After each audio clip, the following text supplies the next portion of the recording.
Naturalist. What?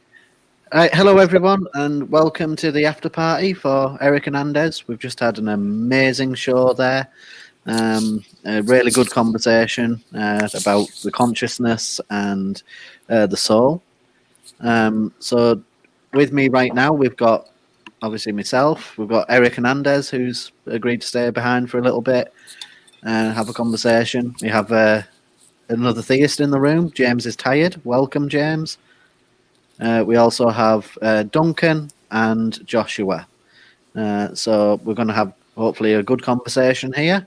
Whatever you guys want to talk about, maybe about what we're talking about in the show or, any other topic, I'll let the conversation go. You said Duncan, like Duncan Atheist, or... Oh, no, Duncan as in the name, Duncan. As in Rosetta. Yeah. Duncan on atheist. Oh, big words, sir. Big words there.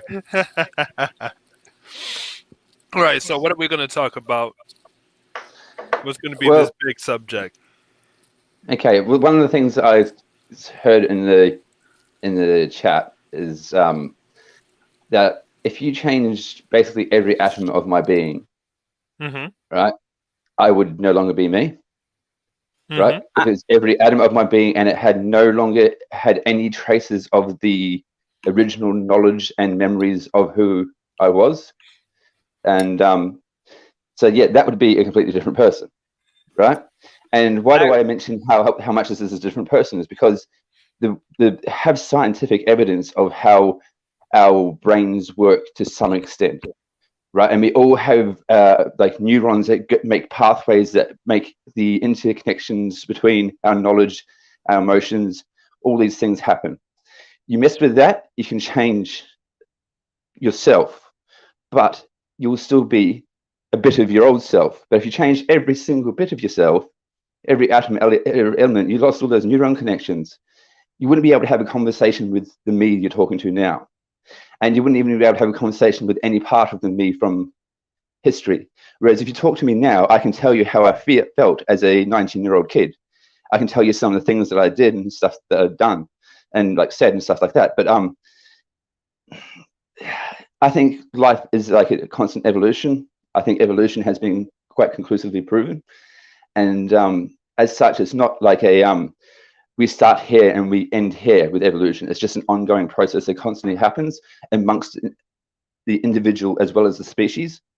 So when you look at it that way, is that we're actually always continually changing? Yes, we are continually changing. If we retain elements of ourselves, are we still the same person that we were? Yes and no. We're a different person, but we're elements of the same person. I can still tell you about that person that I was. But if you take away all those connections, you change my brain, I ain't me no more. You put a different brain into my head, I ain't me no more. It'll be my body, but it won't be me.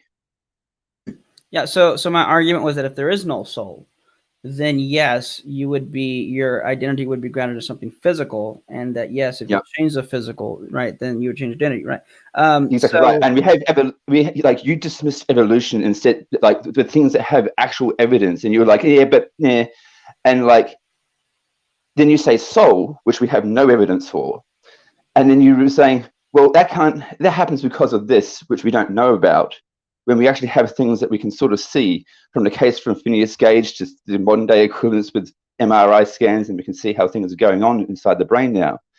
It used to be the brain is always shades of grey, but there's more being known to it. There's less gaps in our knowledge as to how the brain works. However, what we have found out is that if I say the word blue, the way that my head gets to there is different to how other people who might say blue would get to there. Even though the same sound would come out their mouth, the process in the brain is different, slightly.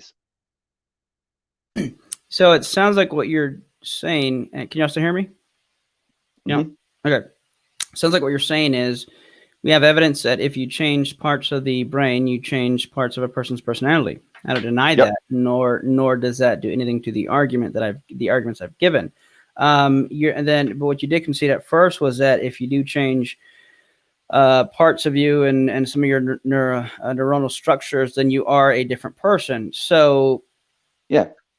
So but it's not. I'm still the same person, but the different person. It's hard to explain if you don't understand. Like, if you refuse to believe in evolution, you cut off a lot of your ability to know how the world works, because that is how it do, and a lot of things do that, and a lot of our technology incorporates this knowledge, and so,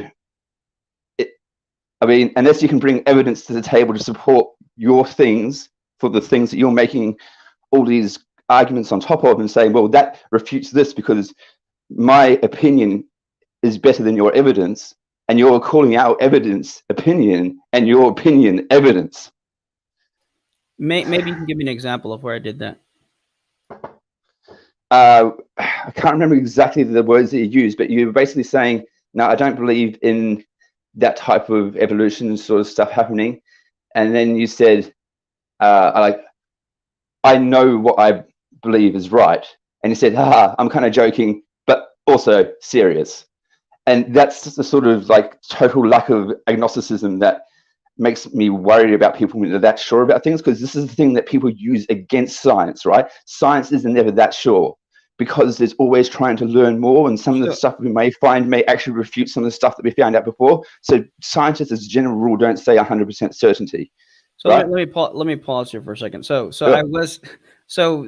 I think you're That's confusing my I think you're confusing my arguments I gave with a perhaps a bad joke I made during the conversation. I could think it was Justin who was saying, what we're saying is not true or may not be true, and I just jokingly said, oh well, what I'm saying is true. Of course, I could be wrong, but then you seem to say that it worries you when people have that level of confidence that you just said that. I don't know the verbatim what you said, but that evolution is. Pretty much, you said evolution is indisputably true. So you accuse me. Yeah, we've got a lot of evidence for it. No, it's different between saying something like, I think this is that, and then saying all this evidence seems to say that this is the thing. As I said, I'm trying not to be 100% conclusive, and I sometimes slip. If I do, I apologize, because it's not the right way to be. But what I'm getting at is, like, all the evidence points to we don't have enough evidence to be able to contradict any of. We don't have evidence of something different. Therefore, all the evidence points towards, and just for certainty, just for brevity's sake, I might say certainty or irrefutable, because no one's been able to refute it yet. When someone actually refutes it, then it may actually be refutable. But two things. No, none of my arguments were to refute evolution. I mean, if it were true, like I said, I wouldn't necessarily lose sleep over it. And there are people people like evolution doesn't actually disprove God as well, which is something that Kathy pointed out somewhere at some point. Yeah, sure. So, I agree with that. Yeah. So in other words, not that I'm necessarily dismissing it, it's just not relevant to the arguments I'm giving. Did you say evolution disproves God? No, I said it doesn't. Oh, okay. I was like, please come forward and accept your Nobel Prize. No, because we haven't been able to prove or disprove God, and I totally understand that. Right. But then when it comes to other things like evolution, we have been able to actually prove and then build on and then use that knowledge to our advantage. It depends on evidence and what we're willing to accept as proof. Like, for example, the Christians I know like how the Bible was put together. I know the transmission of the text. I understand arguments like the Kalam argument, other things that have convinced me. Now, you have a different burden of evidence. These things haven't been convincing for you, but they are convincing for us. So in that case, we would talk about the difference in things that vary. But so I just wanted to throw that out for a moment. Yeah, it's understandable. And it's like, this is more the sort of zone that I like it to be in, where we're actually debating them as ideas and not facts. Like, as I said before, with when it comes to the sun, that's a fact, right? Even though all facts are liable to change with new evidence. But so we have things that we know as knowledge, and then we have things that we sort of like, that's our opinion. And there's a huge difference. And like, I saw with some of the analogies that you were doing, where it's sort of like you were saying, like a car can't do this or that or something like that. And it's like, well, we were talking about people and the brain, and we need to really use organic things to make the analogy really work, because otherwise it has a lot of holes in it that can sort of get problematic. So the analogy I was using with the car is I know you were trying to explain thin acid as a ship and everything like that. I get that, but no, there was a few times where that had happened, where it'd been like someone would say something, and then you'd compare it to something inanimate, and it's like, no, that's not how the brain is. It doesn't. You can't say like, this is a fully working sheep, like that. Let's compare the sheep to a rock and see why doesn't this rock graze and eat, and it's going to be a different kettle of fish. And so you just got to. Does that make sense? Kind of. Maybe you can. I'm not actually necessarily attacking your argument per se. What I'm saying is, if you'd used an analogy that was organic, it would have probably been a better way to go about it, because that would be something that people, because like they say about this tornado in a freaking tornado in a junkyard making an airplane, right? And it's like, that is not how organic things actually work, right? It's not. Yeah. So it sounds like it's more of a preferential complaint on the analogies I use, and like you conceded was you not attacking my argument. So I don't necessarily have a desire to defend the use of my analogies, but perhaps we can talk about the argument specifically. I'd be more interested in that. Yeah, indeed. And I wasn't actually saying it as something to rag on you for in this particular instance. I'm saying it's something that in future times you might want to incorporate, because people will have issues with that, because they'll say apples and oranges, and you'll hear that phrase. And to avoid that phrase, if you make it more of a similar thing that has the same qualities when you're making your analogies, then it will be stronger and tighter.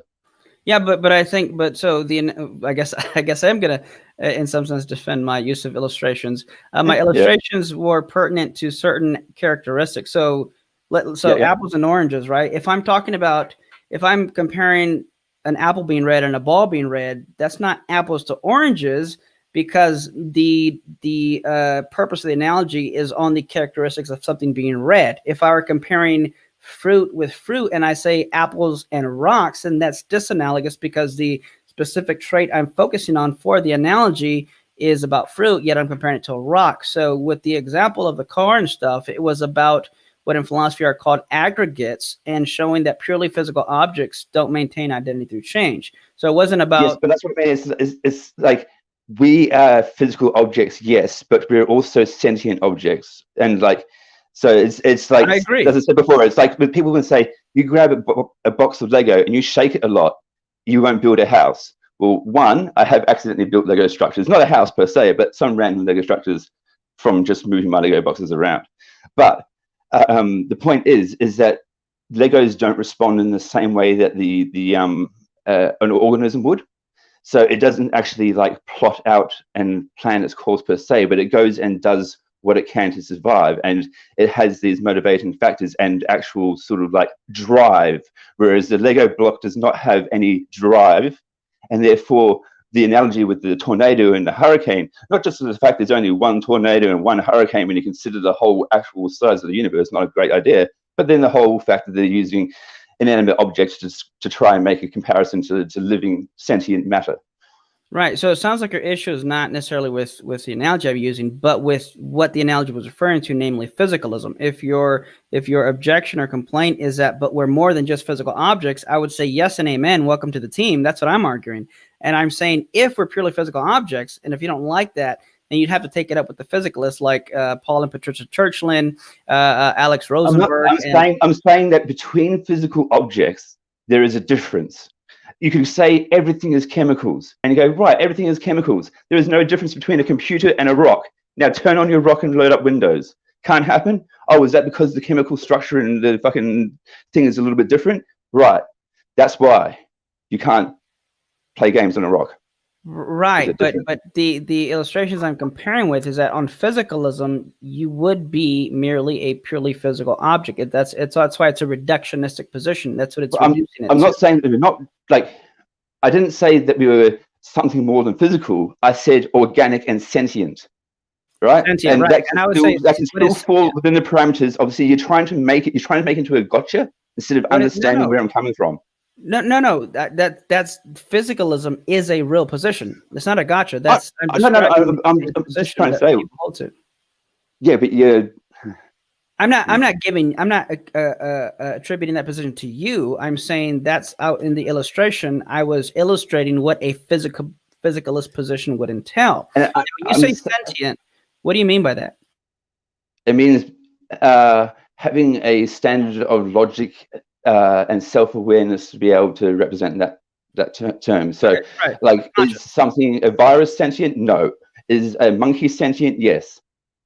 Right. Yeah. I would agree. And part of my argument, first part of the argument, was that consciousness, call it sentience if you want, is not physical and would have to be grounded in immaterial substance.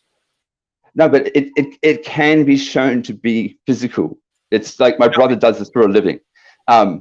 So we can show that the actual physical properties of the brain makes us do the things that we do. Okay, and if we fuck around with them, we find out because it changes how we do.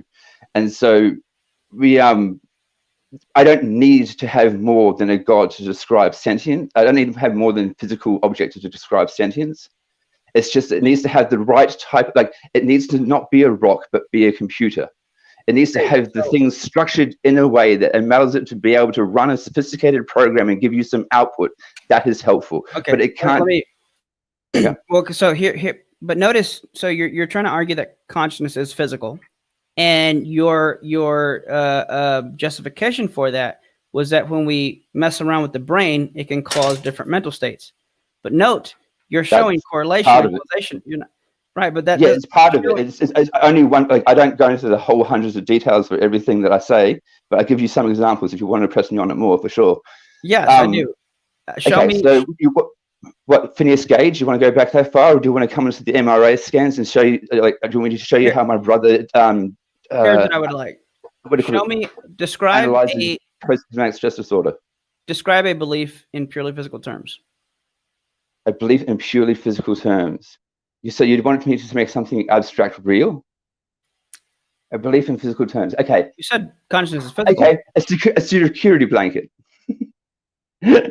Well, if you ask to be possible, I'll try not to be rude, but yeah, your belief is a security blanket. But in a more physical way than that, it's if you want me to explain how it works inside the brain. Okay, there are parts of the brain that fire up and go along certain neurons, make certain links. As we make those links stronger and stronger, we reinforce a belief, and so we come to believe something that is not real to actually be real because we keep thinking over and over again, grinding it into our head through the processes. But it is. That's the physical. Like if you look at the brain as a map and think of your neural pathways as rivers, your river has been directed by yourself into certain pathways. That is the physical representation inside your brain of your belief. So is this what you're saying? Are you saying beliefs are neurons firing? Yes, in a sense. Yeah, pretty much. Okay, so beliefs are neurons firing. Okay, are neurons true or false? They don't understand that term. Okay, right. So neurons are not true or false. Is that what you're saying? Yeah, because as I said, it's not that's not a thing that they do. Exactly, but beliefs are true or false. Therefore, logically speaking, a belief cannot be neurons firing. That's a weird way to ask that question. Is it free, true, or false? He's the one that said that beliefs were physical things and said beliefs are neurons, but neurons aren't true or false. Beliefs. No, you asked me to describe belief in the physical way. I said a security blanket to be a smart ass to start off with. But then I went and actually explained how the brain gets rerouted or routed into doing certain patterns and processes that we then reinforce with going to church and having people tell us that this is the way that we think, and then we think that, and as we think of God, it makes us feel happy, and then every time we think of God, it makes us feel happy, and these things are things that actually happen inside the brain that we have evidence for. I'm familiar with cognitive behavior therapy. I'm familiar with neuroplasticity. I'm not asking you to explain those notions to me. I'm asking, it's like me asking you to explain the note C, and you say, well, when you hit these keys on a piano, the note C comes about. That doesn't explain the note C. That explains. Explain the note C to you just fine. That explains nothing mystical. Yeah, one key press will explain the note C. You just got to know where to push. But hold on, guys, 1 second. We got to let Eric Hernandez just ask our rebuttal, and then after we can go and we can rebuttal against him and do it back and forth. Yeah, just as civilly. Let's keep this as a I'm friendly conversation. That's that's what we're trying to get at here. You got it. Because I'll mute until somebody refers to me. Hang on. Yeah, stop being I've got silly my Alright. human atheists. Just kidding, All guys. All right, that's it, James. We're going in. We're going in right now. Hang on, I Just got Order to later, to war. Josh. Hello, Mahan. How you going? So, Yeah, so in other words, Doing okay. Hmm. Hang on, I'm just Oh, trying to someone mute my phone for you to make. Yeah, I'm trying to make it a little bit. I just had to answer the thing. okay, no worries. So, in other words, when I ask, so if you're gonna say a belief is identical to, which in philosophy means literally the same thing as neurons firing, then the example I just gave shows they're not the same thing. And I was giving an analogy as to the way you're answering my question is analogous to saying to answering the question if I asked what is a note C and you said the note C is when you push this part of a piano, because when you push this part of a piano and this part of the piano you can play note C, and we know that this part of the piano is correlated with these different notes. But showing me the correlative relationship between an instrument and the note C doesn't tell me what the note C is, even if that's what causes the note C. So at best, you didn't describe to me a belief in physical terms. You merely describe what can cause beliefs within neurological behavior, but that doesn't explain what a belief is. Okay, then explain what you mean by explain a belief in physical terms. Then I thought you wanted to know the physical processes that went down that made us believe or not believe certain things. No, I would say it's a basic question. Like I'm not trying to get a gotcha. It's literally like if you believe that beliefs are physical, then you would just have to explain a belief. In other words, if something's physical, I can describe it in the language of chemistry and physics. I can describe a rock without ever having to appeal to mental states. I can describe shapes and sizes without ever appealing to mental states. But when it comes to mental states, which I would argue are not physical, you're not going to be able to describe those things in physical terms because, as I would argue, they're not something physical. No, they're the byproduct of something physical. Okay. So now, You understand? Well, no, these pathways go through these things, and as a result, these things happen. It is not always something that's planned. No, you just whether you realize it or not, whether it's intention or not, you change your position slightly. At first, you said consciousness is physical, but now you're saying that consciousness, whatever it is. No, I never said. You put me there. You put me in a position and put words into my mouth, and I said, like, we're living sentient beings, and you said, oh, so that's physical, and it's like, yes, the things that make us think things is physical, but there is an option that we can think things that are conceptual, abstract, that don't exist. I can think of a dragon. Dragons do not exist, right? And that's a product of my brain, a physical brain, going through the processes and making me think dragon. Now, that doesn't mean that dragons are real, but it means that my brain knows how to make me think about dragons. So if all you're saying that doing something to physical things can cause mental states, I've never argued otherwise. In fact, that was part of what I argued. So Yeah, that's not. I'm just clarifying what my position is, because I said something to, as I said, if I try and explain everything, like if you want to say what's evolution, then if you want me to just like make that sentence all in one and all encompassing, that's going to be a very long sentence, and it will take a long time to actually get through. So when I say things, I sometimes actually like shorten it so that others get a chance. No, I understand that, but I think so. In other words, if you were to ask me what is a belief, I would say that it's a mental state, and it's a proposition that I take to be true. That's what a belief is. You know, there was no, I didn't even have to describe anything physical there. That's how basic it was. So that being said, describe it again. I'm sorry. Describe it again. What was it? What was the description? A proposition I take to be true. A proposition, but there's nothing physical there. Exactly. I don't need anything physical. Right. You don't need your brain. No, well, actually. No. Hold on. To define a belief, as I defined it, which is traditionally what's taken to be the definition of belief, a proposition I take to be true, you're exactly right. I didn't need to describe anything physical. And that lends credibility to my point. I don't have to describe a belief in physical terms.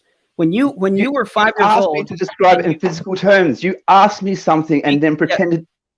No. Yes. I've got to go and talk with. I gotta go. Because I was under the assumption, which you led me to believe, that you believe a belief was something physical. If you believe a belief is something physical, then it's describable in physical terms. That's why I said it sounded like you changed your position. But if you believe that a belief is something that can be caused by the physical, then that's different than saying a belief is something physical as opposed to merely caused by something physical. Yeah, I don't ever think I said that belief is a physical object that you can hold and touch and tangible. That doesn't sound like the sort of thing that I'd say. As I said, it sounded like you were trying to guide me towards saying something like that at the very start of the conversation, in which I tried to resist. But you were quite adamant in your determination to go down that path, and so I decided to see where I could get with that, because I couldn't get you to go any other place because you wouldn't listen to what was saying. You were waiting for your moment. Well, if that how it came across, I apologize. It wasn't my intention. I don't think Eric was trying to do that at all. Okay. But I'll tell you what, you guys ask me questions. Go ahead. If you have any questions. Actually, I got something, because I'm gonna actually, before I go, because mostly, and I don't mean go like leave, I mean go like talk, because I ramble on for the whole time, and as soon as I get going, it's like a engine that never stops. So I want to give Caleb a shot at this. Man, hey, Caleb. Hey, brother. Yeah, no, the things that I have in my brain, I don't think are going to be like quick and snippy. So dude, go ahead, because for real, mine isn't going to be either. So please dive in, my man. All right. Well, if he takes a belief to be, I'm sorry, just so I get it clear. I don't want to whisper. Can you just say one more time, Eric? Would you mind what you said a belief was? A proposition I take to be true. Okay. And then you asked him what he thought a belief was, and try to describe that in physical terms. I would suggest to you that a belief is the output that a brain would give given a neurological condition to a particular proposition. So even if we go with that route, that still wouldn't tell me what a belief is, and here's why: because you can have that same function and yet it can give me a sensation as opposed to belief. So while that may be true, it's not mere belief, but it can be other things as well. In other words, if you said describe a car or define a car, and I say pieces of metal objects that you put together, well, that could also be a ladder, that could be a bike, that could be a skateboard. So even if that were in part how something comes to be, that doesn't necessarily define to me what it is essentially, and that's what I'm looking for. What is the essence of a belief? Yeah, the belief specifically in this instance is the output, but you wanted to describe that in physical terms. So in order to do that, we needed to define some sort of mechanical process, right? No, well, if you believe a belief is physical, then yes, you would need physical terms. If a belief is not physical, you don't need physical terms, and I just gave a definition without appealing to. Well, I would say a non-physical belief is a belief that doesn't exist. That is to say, if it's supposed to be the output of a brain, by my definition, then with no brain, there's no output. If there's no output, there's no belief. So I guess let me ask two questions. One, is a belief physical? And two, do you disagree with Duncan? Duncan said a belief is not something physical that you can hold in your hand. No. A belief is a description. It's not unto itself. A description of what? The output of what a brain would give given its neurological condition to a proposition. What do you mean by an output? Because a brain firing is an output, but I don't think a brain firing is a belief. Given a proposition, the brain, it outputs data. It transmits, usually verbally. To what? Yeah, what does it give to? The brain gives output to what? To who? Where? To whomever is giving asking the proposition. Or, I mean, this could be internal. I mean, you could have an internal dialogue with yourself with this, I suppose. You could ask yourself a question, but ultimately it's just the output given a proposition. That's what the belief is. The belief is the output given a proposition. This is the proposition. What do you think about that? The output is what you think about that, and that's going to be your position. Your position is your belief. Well, now you're pushing the question from a belief to a thought, and I would still have to know what a thought is. But the same thing. So, again, what I'm describing isn't mere belief; it's many other things as well. That we're describing essentially consciousness, Yes. You used the term which neuroplasticity is not before. one mere thing. It's a conglomeration. It's many things. So let me. So I'm still not clear on the position that's being espoused here. So let me just, I guess, ask it plainly: is consciousness? Are you guys claiming consciousness is something physical, or is consciousness caused by something physical, which is still not defined? Which is still not defining what consciousness is. It sort of it gets us closer to be able to explain there if you can understand that, and then if you can understand that, then we can work from there and we can get towards knowing or understanding or something vaguely resembling that shit. So, okay, so as then I was arguing in the show, you know, it is a output that the brain gives. It's in a sense, it's the perception that we have, that our consciousness has. okay, and like I said, excuse me, it still doesn't tell me what it is. If I said, if I may, I think that the issue is that the thing unto itself is a description of a process, and you want the thing unto itself to be a thing.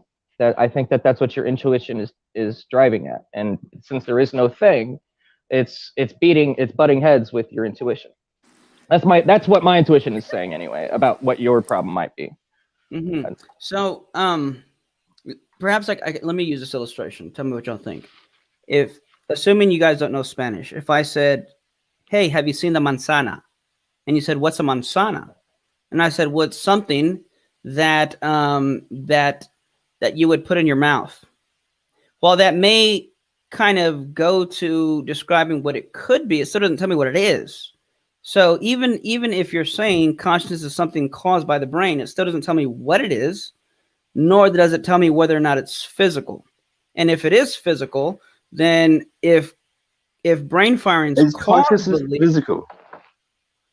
Like the accumulation of things that we call consciousness, is that you're asking, is something abstract physical? No, it's abstract. That's how those things do. But so as I said before, like consciousness is actually quite a tricky one, because we go, well, does this have a consciousness? We don't always know who is sentient or what is sentient on this planet. Like there's people argue what falls into the categories and stuff like that. Yes. Sorry, I'll let you go. I'm sorry, guys. I just realized I had my heater on. Your heater an annoying sound in the background. I just realized. I don't think anyone can hear it, so it's okay. Didn't hear a single thing, my man. You are good to go. Yeah. Oh, yeah, you're cold, put your heater on, man. Yeah, fully. I got sidetracked by my wife. I had to make a bloody funny comment to her. She loved it. Good work. So I'm still not clear on the position that you guys are espousing. So I would say my beliefs are in my mind. For you guys, where's a belief? A belief doesn't exist until a proposition is given. Yeah, so the belief doesn't. That's not what I asked. Is where is a belief? No, he's going to answer. He's going to go further into it. Okay. In a sense, I would say a belief is an effect. So the cause is the brain outputting some information. The belief is the effect of the cause of that output. And then, as I was trying to delve into in the live stream, it is that effect is in essence is a perception or hallucination of the output that the brain is giving, and then we call that output the belief. So and my question is, if we're calling it an effect, where is the effect taking place? Where is this? If the effect is a belief, where it's all taking place inside in the brain. In the brain. Okay, so you're saying, so if I understand correctly, a neuron firing produces a belief, which means the neuron firing itself is not the belief, but it's the cause that produces a belief. So a neuron fires, and then a belief is produced. What is that belief? And where is it? It does depend, because, like as you were saying before, the brain can do many things, and it doesn't always mean that it'll always be a belief that is produced or whatever. But as you were saying, it's always the output of these things, because sometimes you said it could be either a perception of reality or it could be a delusion, and those two things are quite different, but they're both outputs of the brain. And sometimes the brain can misfire and make it sort of like work properly. And we also have a lot of blind spots in our brains as well. A lot of things that we take for granted and think are true or think strong premises turn out actually to be to crumble under a stern gaze. So let's think of it in this sense. So the neuron fires, or the collection of neurons fire to give the output.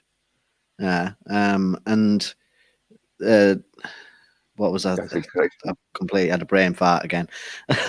Yes. So that fire. So the collection of neurons fire to give the output. Now, as I was trying to, as I think I mentioned in the live stream, where, like, for instance, just like doing something simple like moving a hand, the brain has caused that to happen before we've had the thought to do it. Now, the thought to do it comes later because the brain's trying to explain why that happened. So the belief is the brain's way of explaining why those set of neurons fired, and to help and explaining how we are to understand a collection of neurons firing. So, I hate to sound like a broken record. I'm still unsure. I keep hearing it referred to as an output, but maybe I can ask it this way: can you see a belief? Can you see it? Depends if the person writes it down onto a piece of paper. But even then, that wouldn't be seeing a belief. That'd be seeing scratches on a piece of paper. Not they'd be seeing the essentials of it. Like the same way, like I can tell you that I am thinking of the color blue, but I can't tell you which neurons are firing to do that. There is, as I said before, things about the brain that we still don't actually fully know, but we've got a lot more data on it now in the last 20 years than we had ever before then. And it's just going forward and forward at a rapid pace. So this to the is extent great. that some of the stuff that they do nowadays would probably surprise and maybe even scare you. So, no, they wouldn't. So this is great. They're getting too close in my This is fantastic. So you don't have to know about neurons to know about beliefs. Is that correct? Obviously. I don't. Neurons work without you knowing about them. They're not required for you actually know about what a neuron is for a neuron to do its thing. Things work independently of us. Right. Well, like the universe. In other words, so the answer that I'm looking for, the answer to the question I'm looking for, which I think you gave, was your answer is no. We don't have to know about neurons to know about beliefs, which I think is an epistemic justification for showing consciousness is not physical. Because if consciousness were something that were physical, and I still don't know if you guys are saying that or not, I don't have to know about neurons to know about my beliefs, because they are two different things. Go ahead, Josh. No, my apologies. I come from the thought process that it is a physical aspect, that all thoughts, all beliefs do come from the physical. Now, what that and not just come from the physical, is physical, because we also know that if you're having a thought process and I stop those neurons from firing, let's just say in a particular spot of your brain, I can literally hinder your beliefs and I can literally hinder your thought process. So from that, we actually do see that thoughts and actual beliefs are physical entities. Now, when you're going to say is that, can I have, let's just say, just like Duncan's example, I believe, or I want to believe in dragons. Now, could I make that belief become an actual physical entity of a dragon in real life? Yes and no, matters how I do it, right? Because if I can go and make, let's just say, a mechanical dragon based on my imagination, then yes, you've actually brought a dragon to life. Brought a dragon to life, yeah, indeed. But a poet, I'll pay that. Josh, have you ever played video games? Oh, Josh, have you my ever played video apologies, games? man. Of course. You ever play like wrestling course, games and different things where the characters do things, but you don't necessarily want them to do it? Oh, of course. Are you still in control? also, the praise like that if it helps as well. Yeah. Sorry, please continue. Please continue your question. Are you still in control of that avatar, even though the avatar's not doing what you fully want it to do? No, you're not. Or maybe within that specific move, you are not. But you are still in actual control of the avatars. This one, when you use that specific move, if the bugs aren't dealt with, then yes, in a sense, the game kind of takes over if the bug is still there. So my But very you are in limited- control of it enough to actually trigger that glitch. Yep. So Yeah. my very limited thought on this conversation, because I don't dig much into the brain, is that our soul would be like us on a video game, and our bodies are avatars. There's certain constraints and restrictions of the body, but the mind is not, meaning the soul, is not completely restricted to that. Now, if my controller gets damaged, my soul or my character being played with a controller, like it's when the B button sticks, and he just keeps jumping up and down, and you're like, no, I want you to run forward. This is getting old, and so you have to get a new controller. So I think that's probably my best analogy, and Eric probably has some other thoughts, at least more in line. But at least that's the way I look at the soul and the body, and why we can have the avatar would do something different than what the soul would want. Okay. I'm not a big believer in the soul or anything, but I do think that was a pretty good analogy. I That nailed it, and that would also reach a lot of young people and stuff. But anyways, continue. Yeah, so that goes in line with some of the other analogies I use, and so maybe that was a better one. So thank you, James. So anytime someone, it's always odd to me that when I argue for the soul and I argue for consciousness not being physical, which I appreciate Josh saying it is physical. I think his position is more consistent in saying that not only is it produced by something physical, but it is physical. I think that's the most consistent position for a physicalist, as opposed to saying what's produced by it, but then not define what that thing is that it's being produced.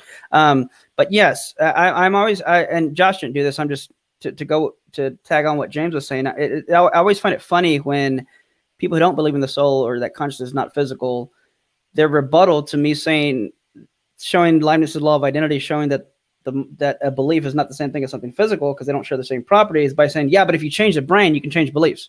Yeah, but that's no different than saying if I detune a guitar, I change the music. But then no one's going to say, therefore, music is in the guitar, or that the guitar is music, or that I am a guitar, just because there's a correlation of cause and effect. You can use other examples like with the Wi-Fi router, whatever example you want to use, a video game. Just because you can show correlations doesn't show that the thing is the thing that's being caused. In fact, by default, by definition, a cause and effect relationships can only be possible between two entities. So if you have a cause and effect, you need a cause. Let's say you want to call it something physical, but then you need the effect. And that's why I said Josh's position is most consistent to say the cause is physical and the effect, i.e. the belief, is physical, as opposed to saying, well, the cause is physical, but the effect is something abstract. I think that's... See, the thing is... Go ahead. I like what Josh was saying with that, and I get it. But see, the way that from what I've been told by my brother and stuff, is that when I used the metaphor of the river, I did it for a reason, because we divert water where we want it to go, and we've only got so much water to go in certain places. We can also make new channels, but we have to go down existing channels to make those new channels. So I thought that metaphor quite well summed up how things were going. And sometimes I throw out a metaphor and just go, that's good, and I'll just leave it and I won't actually explain it. But there we go. That's sort of explains why I used the river and looking at it as a map with lots of rivers in it, sort of things. And so now, okay, those riverbeds, are they a river? Right? Or is it only a river until water goes through there?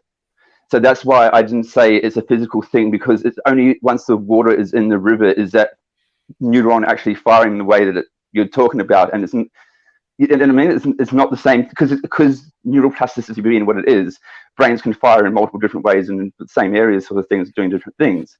So that doesn't necessarily mean that it has to be that. But as I said, the way we channel it, the way that it flows, the way that it feeds, the way that it routes its own little paths and things like that, that is why that metaphor existed.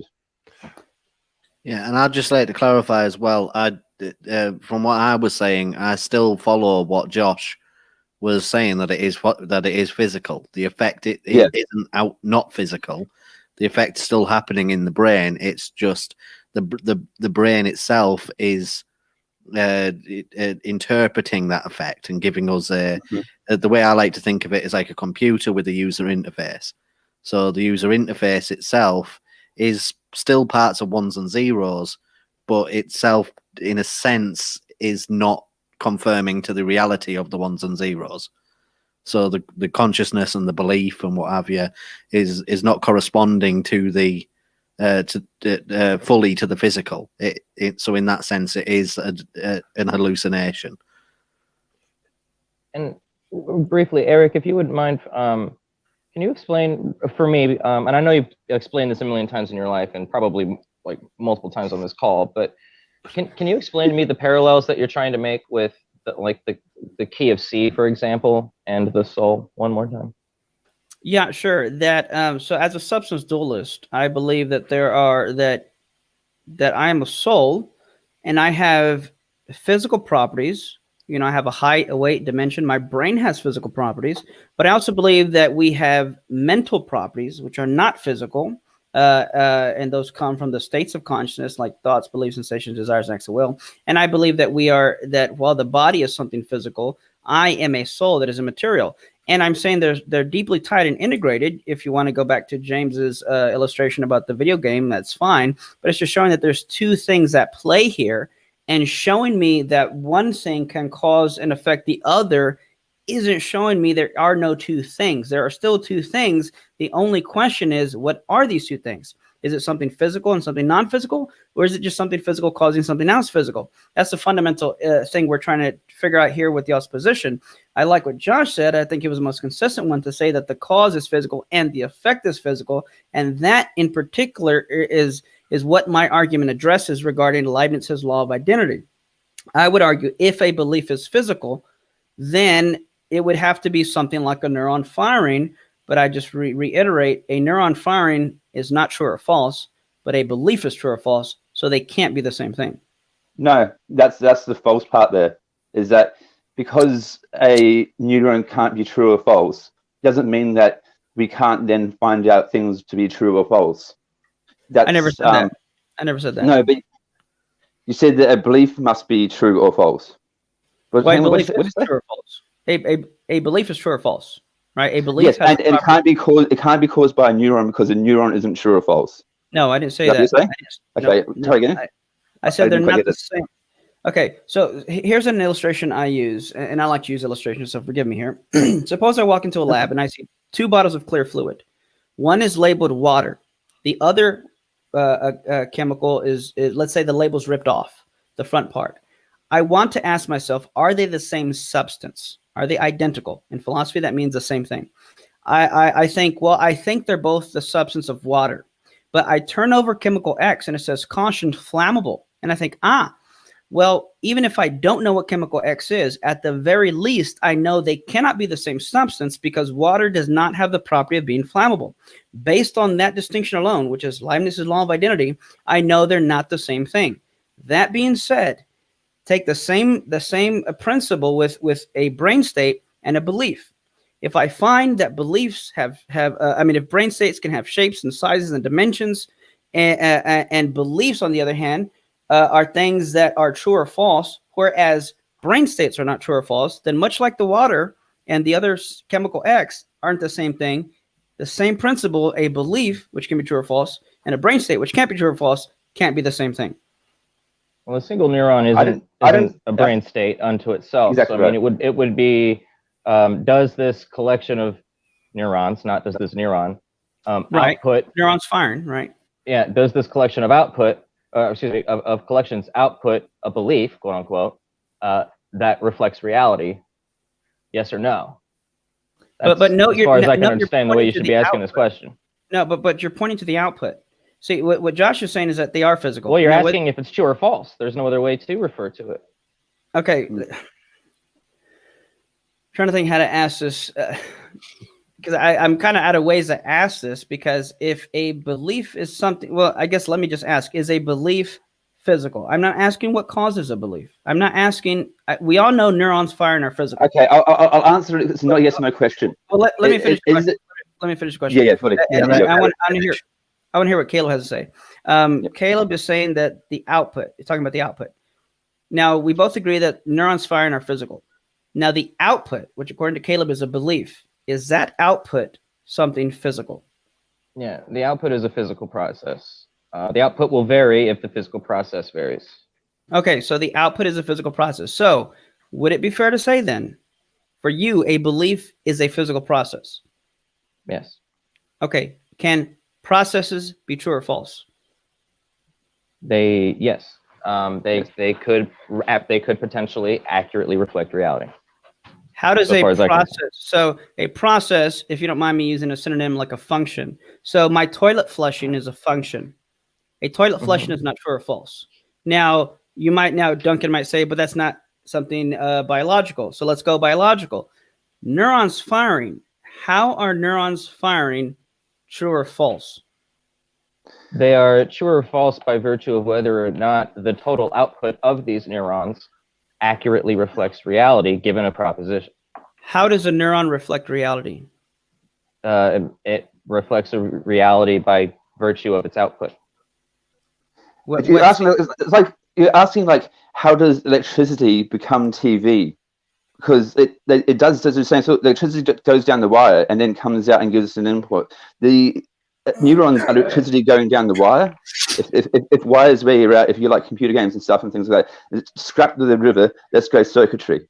Okay, so that we make our own circuits. The whole brain's sort of like a circuit board. As we flip on the switch, the electricity runs down certain circuits that we have sort of designated when we put switches on and things like that. It goes down. It can sometimes even create new switches, which is a bit unusual for a computer, but let's continue on with that anyways.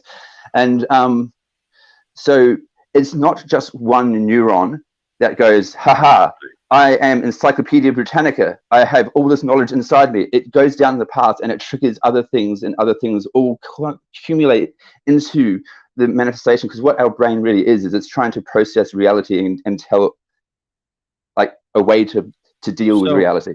And so our all animals have that. I think So what are electrical Duncan's firing trying to chemicals? explain is, so when you're looking at a TV, are you seeing it? Is the image you're seeing, is that Electricity. is that what you're seeing, or are you seeing millions and millions of lights that are switched on or off?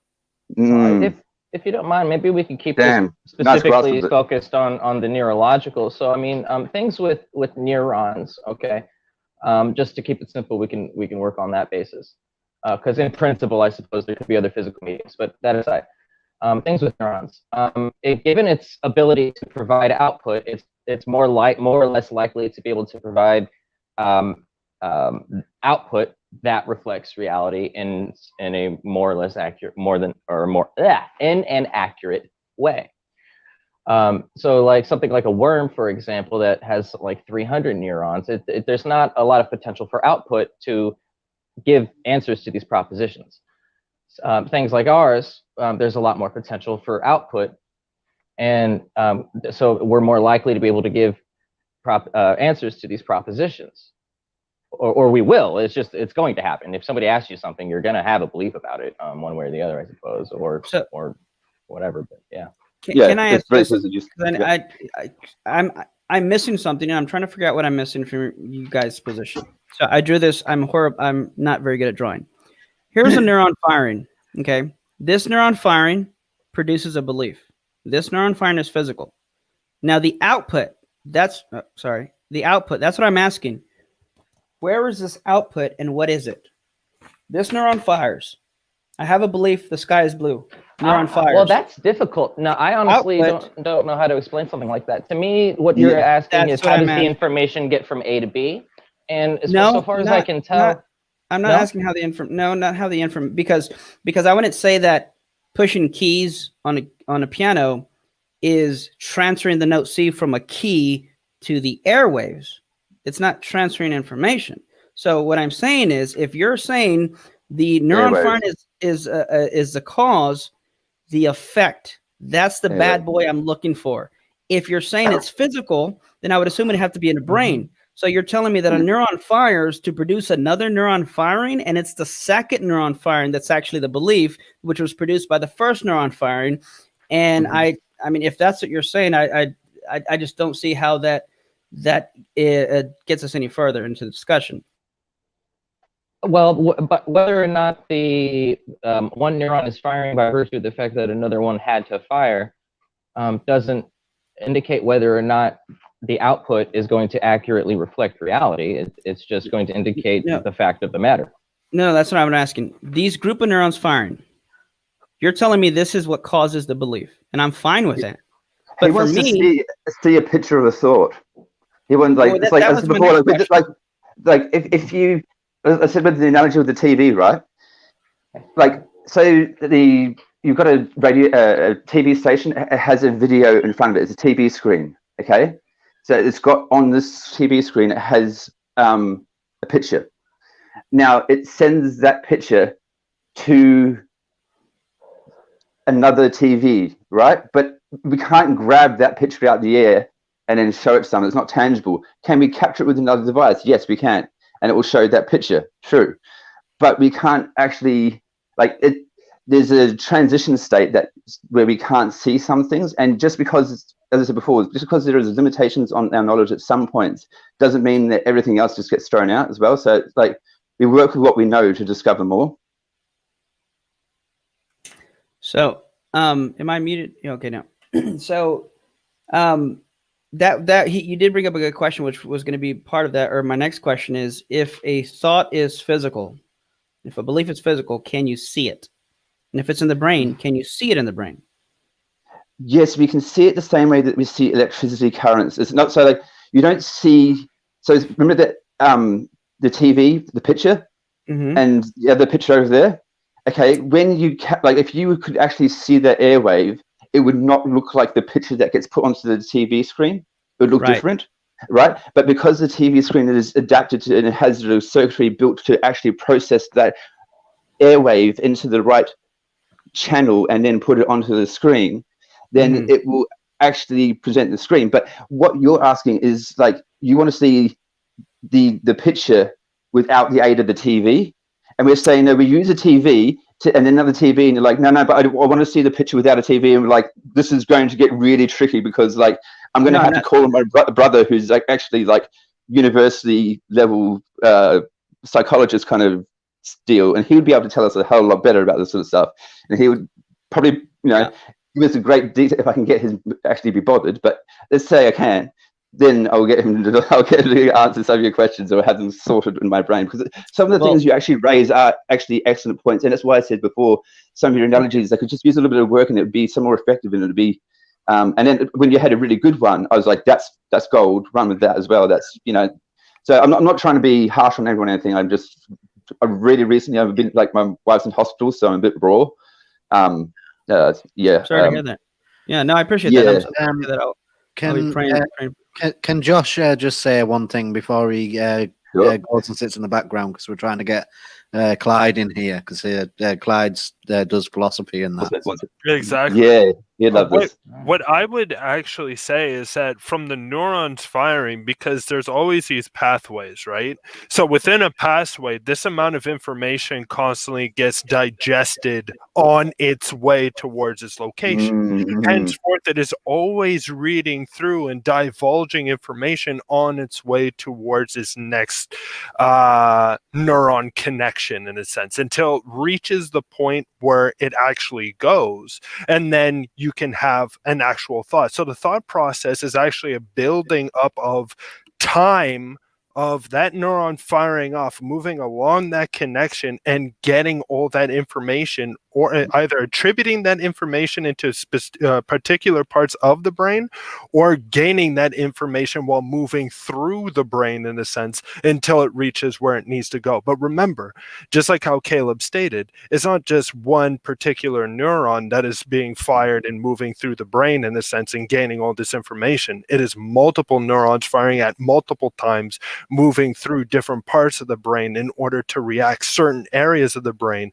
so that we can have these thought processes come about, in a sense. So it's a gradual process. It's not just like one shot and then, okay, we have a thought process, but it works that fast that it makes it seem that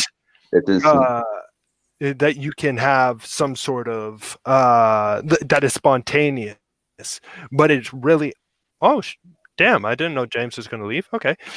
Oh. And so I think that's the reason. So there's not one particular neuron which is sort of like, well, I am this thought and I am moving until I get here. It's literally a process of gaining more information of thought until it gets there.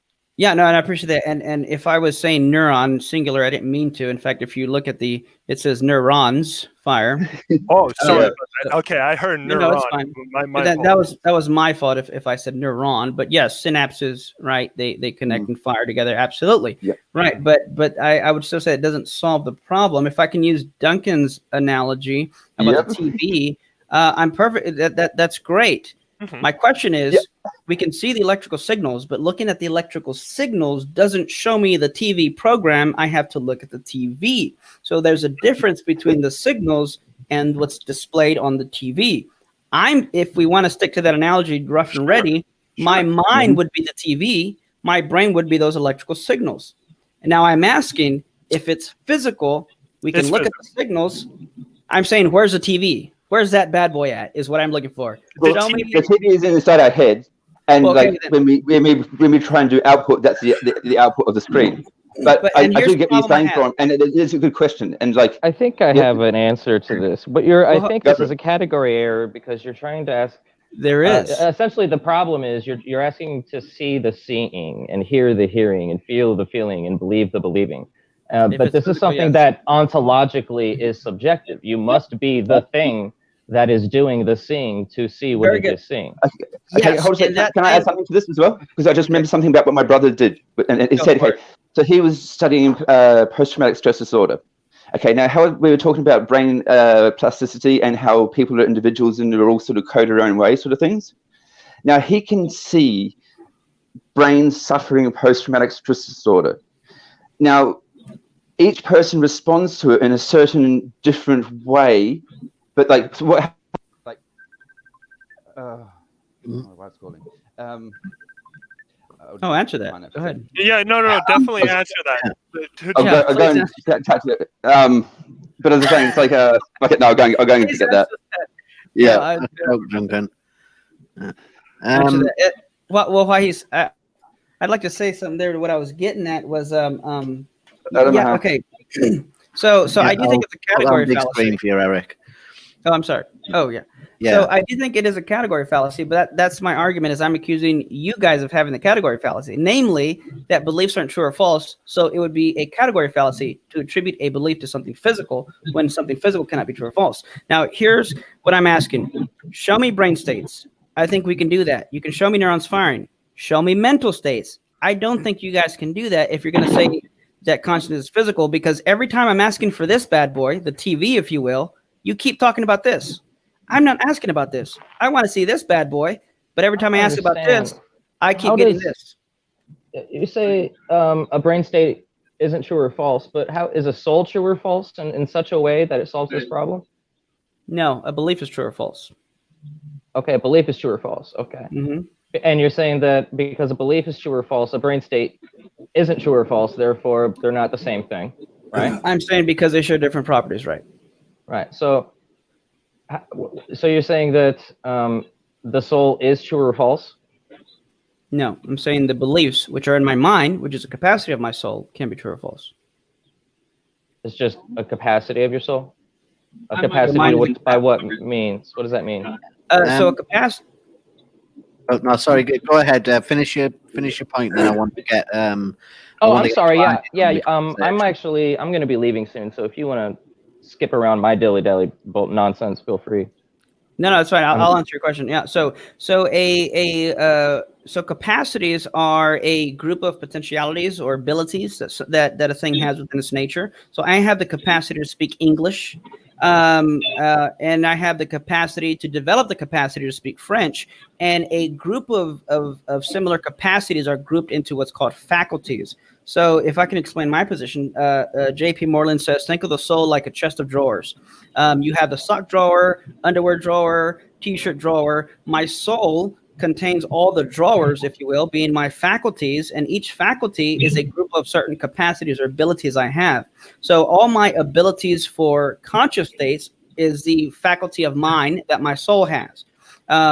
So it's kind of like saying, so if you ask me, do I taste, what do I use to taste with, my tongue or my ears? Well, I use my tongue, and my tongue is a part of my body, if you will. It's, again, a rough and ready analogy to saying these capacities are grounded in my soul, and it's these capacities that I have within my soul that are the reason for which I have things like consciousness, because I have that capacity, that ability within my soul to be conscious. Well, hey, this is why I haven't had my camera on. I got my robe in my garage. But if you don't mind, go ahead and shove me to the background. But I just wanted to say I really appreciate you guys letting me on your show, your after show anyway. I love you guys and gals and everybody in between. And Eric Hernandez, I really I just want to say I'm a fan. I've actually I don't follow you by any means. I hope that's not insulting, but I know of you. You're and I am a fan. So thank you for having a conversation with me. I appreciate it. Yeah, thank you for coming Thank you on. so much. There's no need to leave if you want to stay, Caleb. It's just I wanted to get Clyde in on the conversation and get his thoughts on it. Okay. Well, I have to head to bed anyway. I was just I wanted to be done, so I didn't put myself in a black hole of a conversation. So yeah, I'll stick around until I'm done, but I'm just gonna put myself on mute and listen. I appreciate it. Okay. Yeah, stay on, man.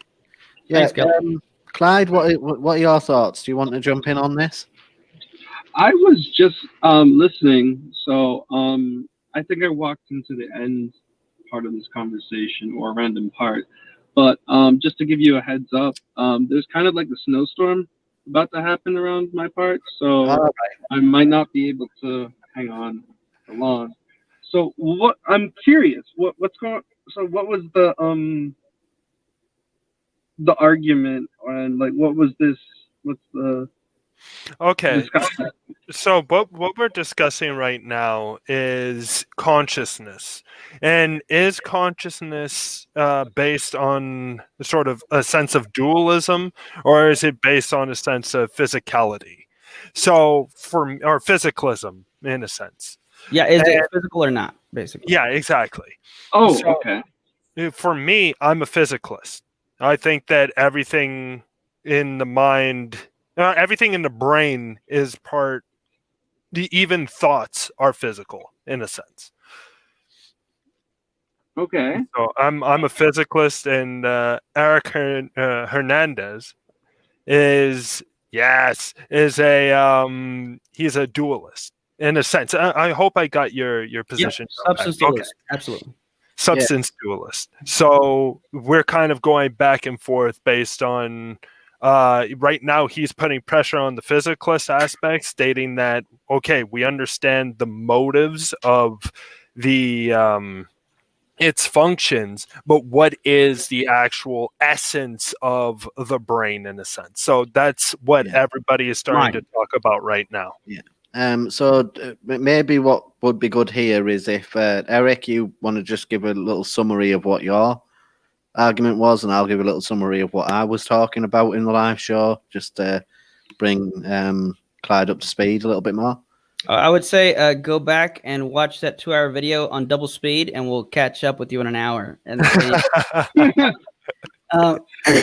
in a nutshell, because it really was a 2-hour show, and we've been here for at least an hour, I make 2 points to give a case for the soul. One is that consciousness is not physical. And then in line with that, I am conscious. So the next question is, what am I? And then I am either identical or reducible to a brain and body, something physical, a purely physical object, or I am a soul, which I would define as an immaterial substance. I gave 3 arguments for why I'm not identical or reducible to my body. I maintain identity through change. Purely physical objects do not. Personhood is not a degreed property. I would argue if personhood were grounded in something physical, then it would be a degreed property that would fluctuate and change.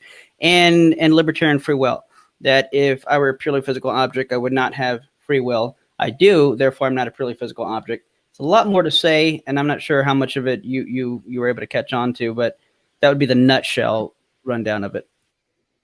Okay. I was my points in it were I'm coming from a deterministic point of view, so everything in the brain is already determined by causes, and the consciousness is the effect of those causes. The consciousness, in a sense, is an hallucination. Our brain interpreting the causes in a way that we're able to understand.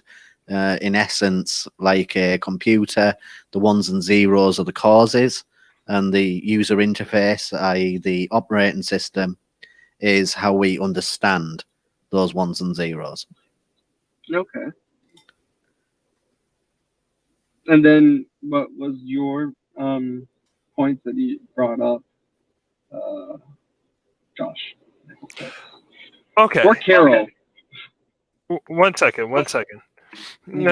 So my point is that everything from the everything in the brain, as I stated beforehand, is physical. Everything, there is no how can I say it? There isn't something that is non-physical within the brain itself. Even thought processes are physical. Everything has a physical entity in the brain, and that these things could be sort of brought about, as I stated, belief systems to thought processes to whatever else you can possibly think of, because right now my mind is slowly starting to get tired, but it's a physical aspect of the brain. So that's my point. Okay. So what do you think? What do you think? You're in this right now. You put us all on the spotlight. Now I'm putting you in the spotlight. What do you think, my friend? What are you on? So who I'm do you think is enjoying- right, and why is it me? Joking, Duncan. Go ahead. I do actually have, like, remember how I got cut off before? And I didn't answer my was it's cool. What I was going to say is we can actually sort of see it happening in the brain.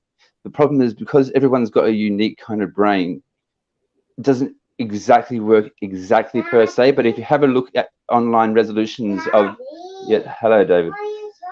I'm talking about the brain. I know. What are you talking about? He's a smart kid.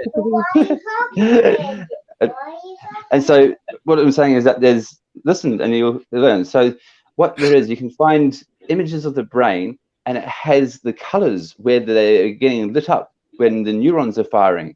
And inside there, we can see that when we give them a particular input and we trigger a particular response in people, and we can know what they're thinking about because we've given them the input, we see particular areas fire up in people's brains who have post-traumatic stress disorder in a particular way. And if they've got bipolar disorder, then it flares up in a different way. And I'm not saying that, like, if you have these things, your brain is, you know, broken and you can't live or whatever. No, I'm just saying that it's just like, if you feel those triggers and you feel those emotions, then that's what's going on. That section of the brain is firing up. Your fight or flight is about to kick in, and all these sorts of things. You know, it's just, and it's I'm not, no judgment. I'm actually bipolar myself, so yeah. A little one gone. Yeah, and as I've repeated many times, I don't disagree with any of that. I go back to this. I asked for this, and I keep getting this. I'm still looking for this. I know. Category. I'm looking for the TV. It was like with the word red. Say if I say the word red is a sound. It's like a thing going through the brain, right? But then doesn't red then have an implied meaning? So therefore it has a non-physical association to it that we have given it. And you'll find that with most non-physical things, you know, all these like belief and all this stuff, it's kind of like a man-made kind of thing. So like everything else in the world is physical, and then all of a sudden these things like justice and mercy and those things, those seem to be more an abstract thought from us.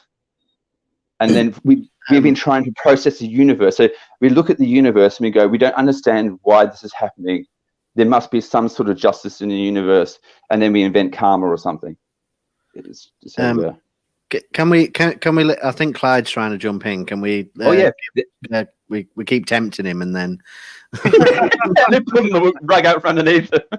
No, Sorry, Clyde. No worries. I really appreciated your thought, though. I thought it was very interesting. What are those studies actually? Those sound actually really interesting to read up upon. Oh yeah, it's like the new MRI studies and things like that they've done with the brains, and like my brother might actually have a paper written somewhere. God knows, I should really track that. But I know he worked with a whole bunch of people who were actually pioneering the data. Oh, The MRI thing?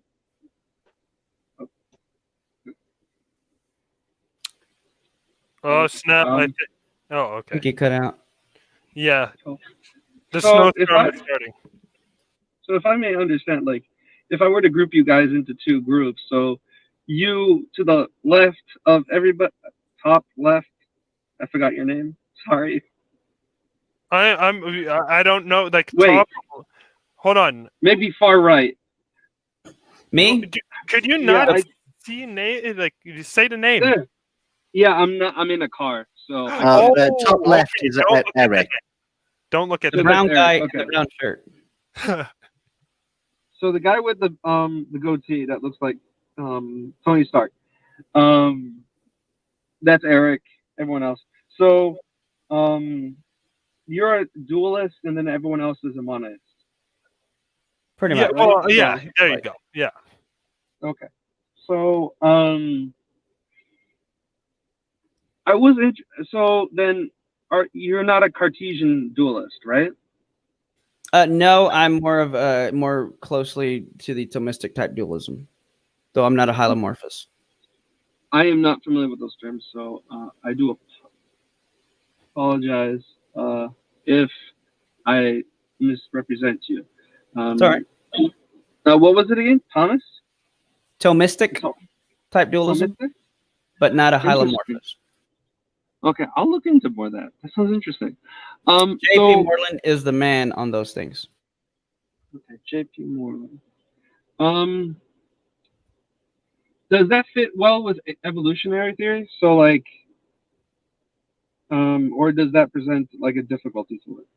I would say, largely speaking, it's almost irrelevant as far as what I've said goes. Well, how could you expand upon that point? It's like if I can oversimplify it, it's like asking, does 2 + 2 = 4? Yes.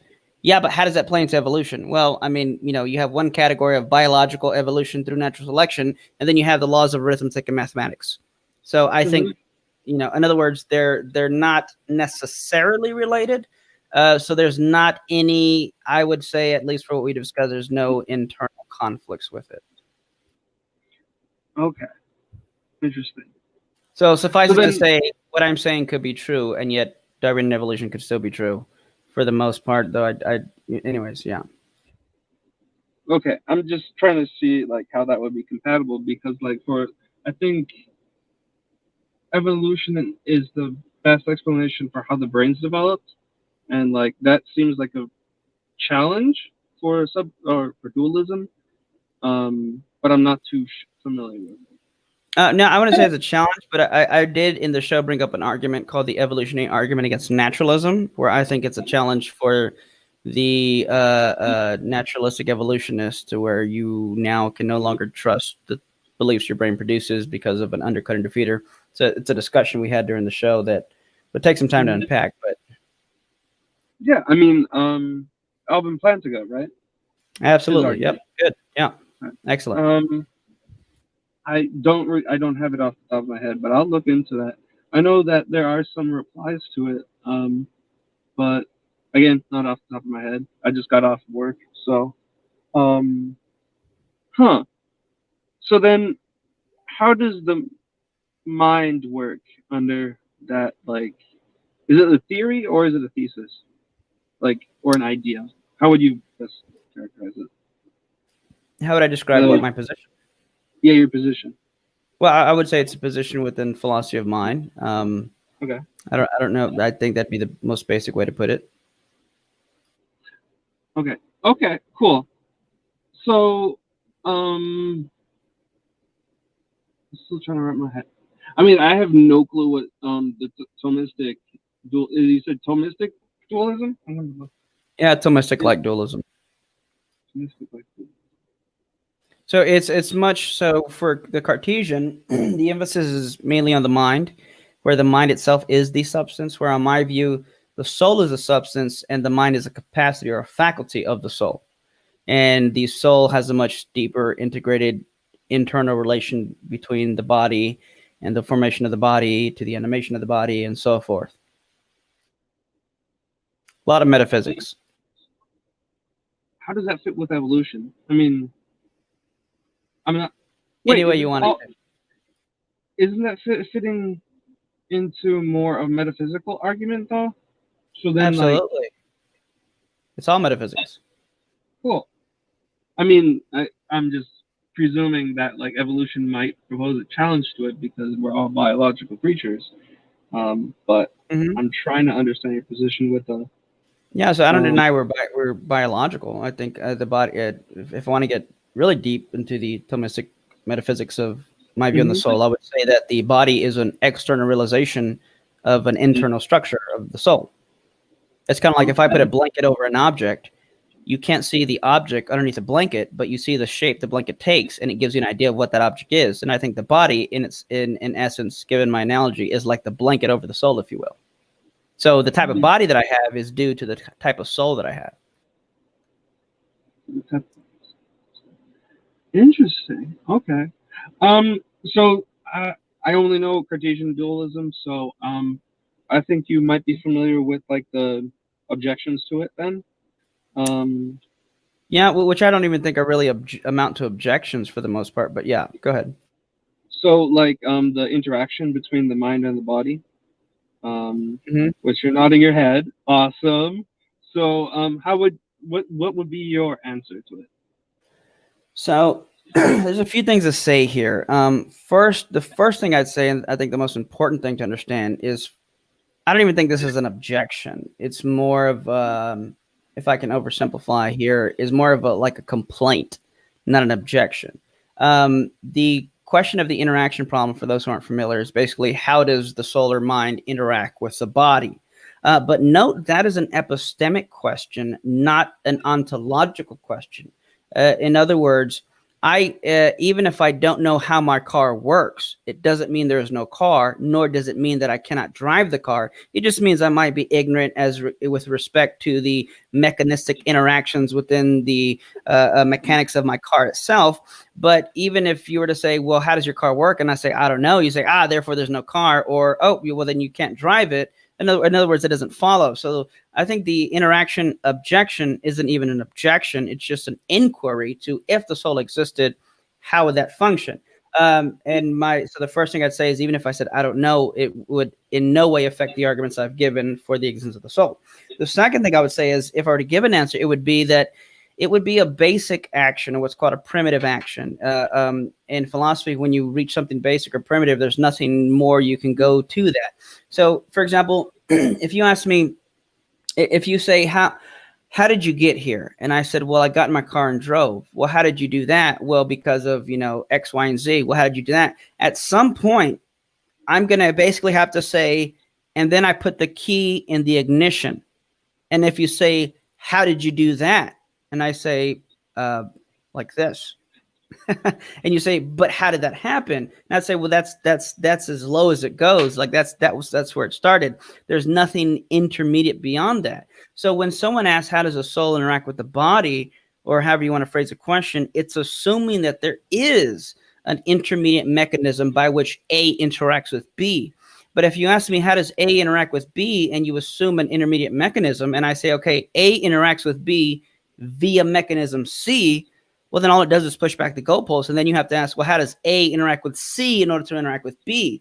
And if we keep doing that, it leads to an infinite regress, meaning at some point there has to be a direct, basic, primitive action that A just interacts with B. Now, beyond that, I'd say, I don't know. I don't know the exact metaphysics. There's been papers written on it. There was one that was even way over my head, written by a guy who's like a physicist and a philosopher. There's been lots of things thrown out there, but I'm fine with saying, worst case scenario, I don't know, but it doesn't prove or disprove the soul. And B, it's a primitive basic action. What's this? Oh, okay. Huh. Okay. So it sounds like you're talking about procedural knowledge in the first reply. But I really. I'm not sure what you mean. So like how knowledge? So how do you know you drive? How do you know your car works? It's like, right. I know it because of. I can drive it. Right. Like I know how to ride my bike. Yes. I can ride my bike. Right. So, but you're saying you don't know though.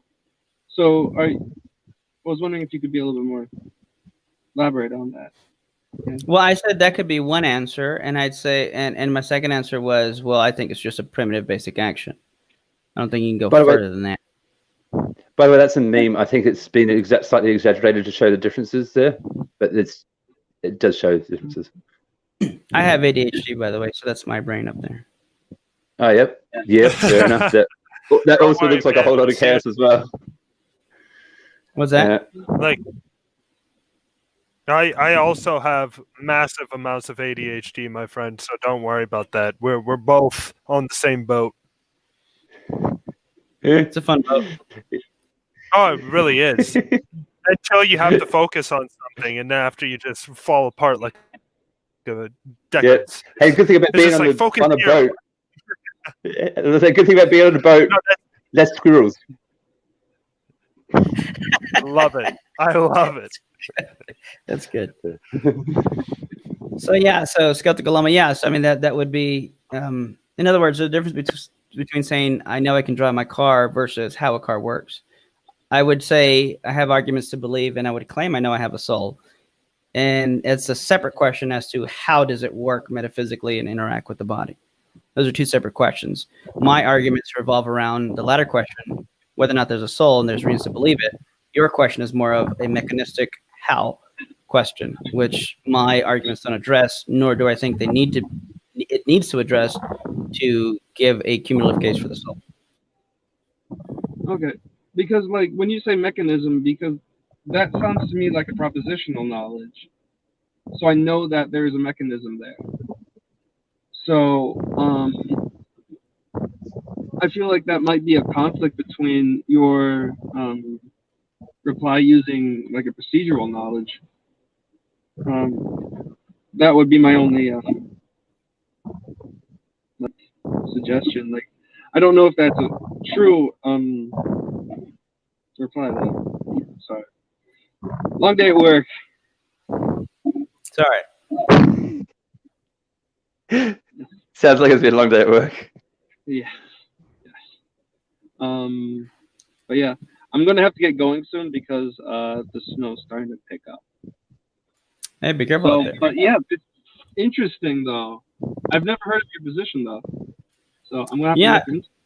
Yeah. Check out shameless plug. Just type my name, Eric Hernandez, in YouTube. You can check out some videos I've done and even debates I've done on the soul. Shameless. If you send me the links as well, Eric, I'll. Shameless plug. That wasn't the time. I'm saying I've been given a shameless plug, and I'm plugging my YouTube channel. Just youtube.com/Eric Hernandez. And I thought your channel was called Shameless Plug. No, it probably should be. I know. It has been a long day, hasn't it? It's a great name. Someone's got to make it. Yeah. And on the soul, I've debated people like Aaron Raw and Matt Dillahunty on the existence of the soul. Yeah. Okay. Yeah, Eric, I was going to say as well, if you want to send me any links to anything that I can link to in the description, I'm more than happy to do that. Awesome. Yeah, I just put one in the chat there. Just my YouTube channel. Lovely. Thank you. Yeah. Thank you for coming on, Clyde. You've had some brilliant thoughts there. Or billion questions. Hernandez? Yeah, Wait, are you a doctor? No, I'm not. Oh, Not okay. yet, at least. I am having the wrong person then. I hope you're not confusing me with Sonny Hernandez. Well, there's also an Avenger, so I don't think I got that either. Sorry. That is great. You say Avenger? Yeah, there's an Avenger. Eric Hernandez is an Avenger? Or are you saying you're referring back to the Tony Stark thing? No, I mean there's where is it? Oh, it's a part. He's a part of the Avengers. So he was like the cameraman for the movie. Okay, gotcha. That does not make it any better. So yeah, no, was it me? No. All right. Well, I got to get going. Cheers. All right, have a good one, man. Take care. Yeah, we might be The getting. Avengers. Yeah, the Avengers. There is a Soul Stone, so there's something there. Yeah, we might be getting someone else in. Yes. We might be getting someone else. Yeah, we might be getting someone else in here. Someone who says that they're a huge fan of yours, Eric.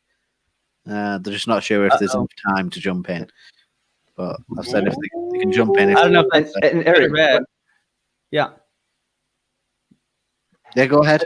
Eric, we were like going over the same thing a couple of times to try and explain something, but like it's because it's actually quite a tricky topic. It's not like sometimes it's actually trying to figure it out in my head to actually explain it as well. It's they weren't easy questions, and so like don't feel bad for having to get us to reiterate those things. You know what I mean? And it's actually good to be able to get us to reiterate stuff, because if you don't understand, then you can actually get the understanding of the thing. Even if you don't agree, then at least you know what you're dealing with. Yeah, no, I appreciate that. Yeah, I like to ask for clarification, because I the last thing I want to do is respond to a mischaracterization that's not even your position. Then I'm wasting time in straw manning. I don't like it when it's done to me, and I don't like to do it. So most of my time, even in debates, I don't mind spending a significant amount of time just clarifying what are you trying to say. Is this what you're trying to say? And if I'm wrong, tell me, as opposed to saying, here's what you're saying, here's why you're wrong. Clarification, I think. And, I even think, ironically, a lot of the times, just having the other person clarify their position in itself is sufficient to show their position is either absurd or false or something.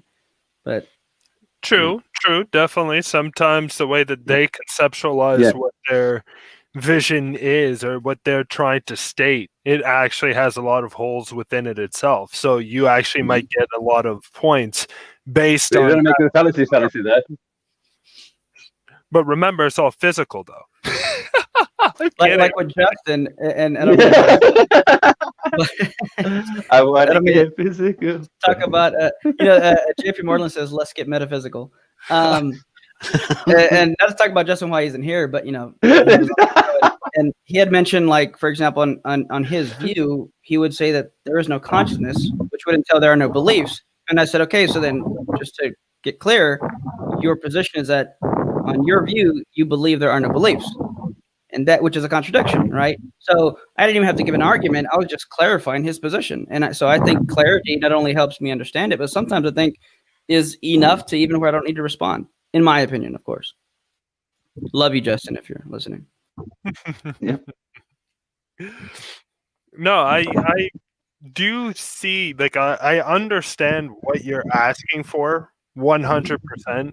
And at the moment, it is very difficult in order to delve into that, because within neuroscience, even though that we are figuring out more and more and more as time goes on, the problem is that there's still so much to learn.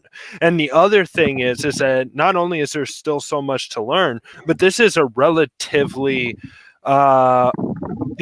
recent study, in a sense. So we've only been, scientists have only been at it for close to 40 years, if that, like seriously at it for 40 years and stuff. So, I mean, obviously we're not going to have all the questions that you're asking. But the thing is that don't think that because we don't have the answers now that we won't get them in the future. So right now, you are absolutely right. There are certain questions that do baffle and do actually sometimes stump individuals, but it's just because the knowledge is not there yet in order for us to really pinpoint what specific area, how does it actually move throughout the brain and accumulate this knowledge until it reaches its destination, wherever that destination is, either within the right hemisphere or the left hemisphere, and so on and so forth. Yeah, and can I say, and let me say this, and of course respectfully is, well, I totally get that. I think what I'm doing is a little bit more, a little bit harsher, if you will, where I'm not just saying, oh, you can't answer this, I'm right. What I'm literally saying and getting at is that to even try and answer the question is to commit a category of fallacy, because I think the view that you guys are espousing is not even metaphysically possible.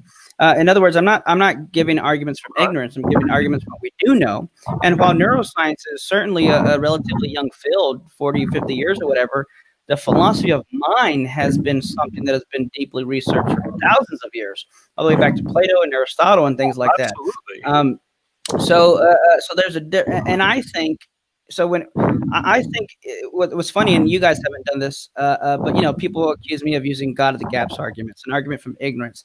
I think sometimes naturalists do that with the soul or consciousness, and they use like a consciousness or a naturalism of the gaps argument, where they say, and I'm not saying you guys are doing that, but and I would say fair enough, but it's like saying this. Not only am I not saying that consciousness is not physical, I'm saying metaphysically consciousness cannot be in the brain any more than rearranging red bricks will give you the color blue. It's not that we don't know how to rearrange the red bricks to get the color blue. I'm saying it's a metaphysical impossibility.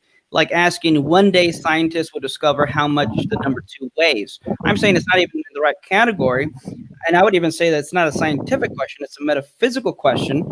And I can even point to neuroscientists who are leading neuroscientists in the world, Nobel Prize winning neuroscientists who believe in the soul and have done enlarged their work through their belief in the soul. Someone like Jeffrey Schwartz, who's a leading expert in cognitive behavior therapy, wrote a book called You Are Not Your Brain and another book called 4 Steps, where he's one of the leading researchers. I think he's at UCLA doing research in that area.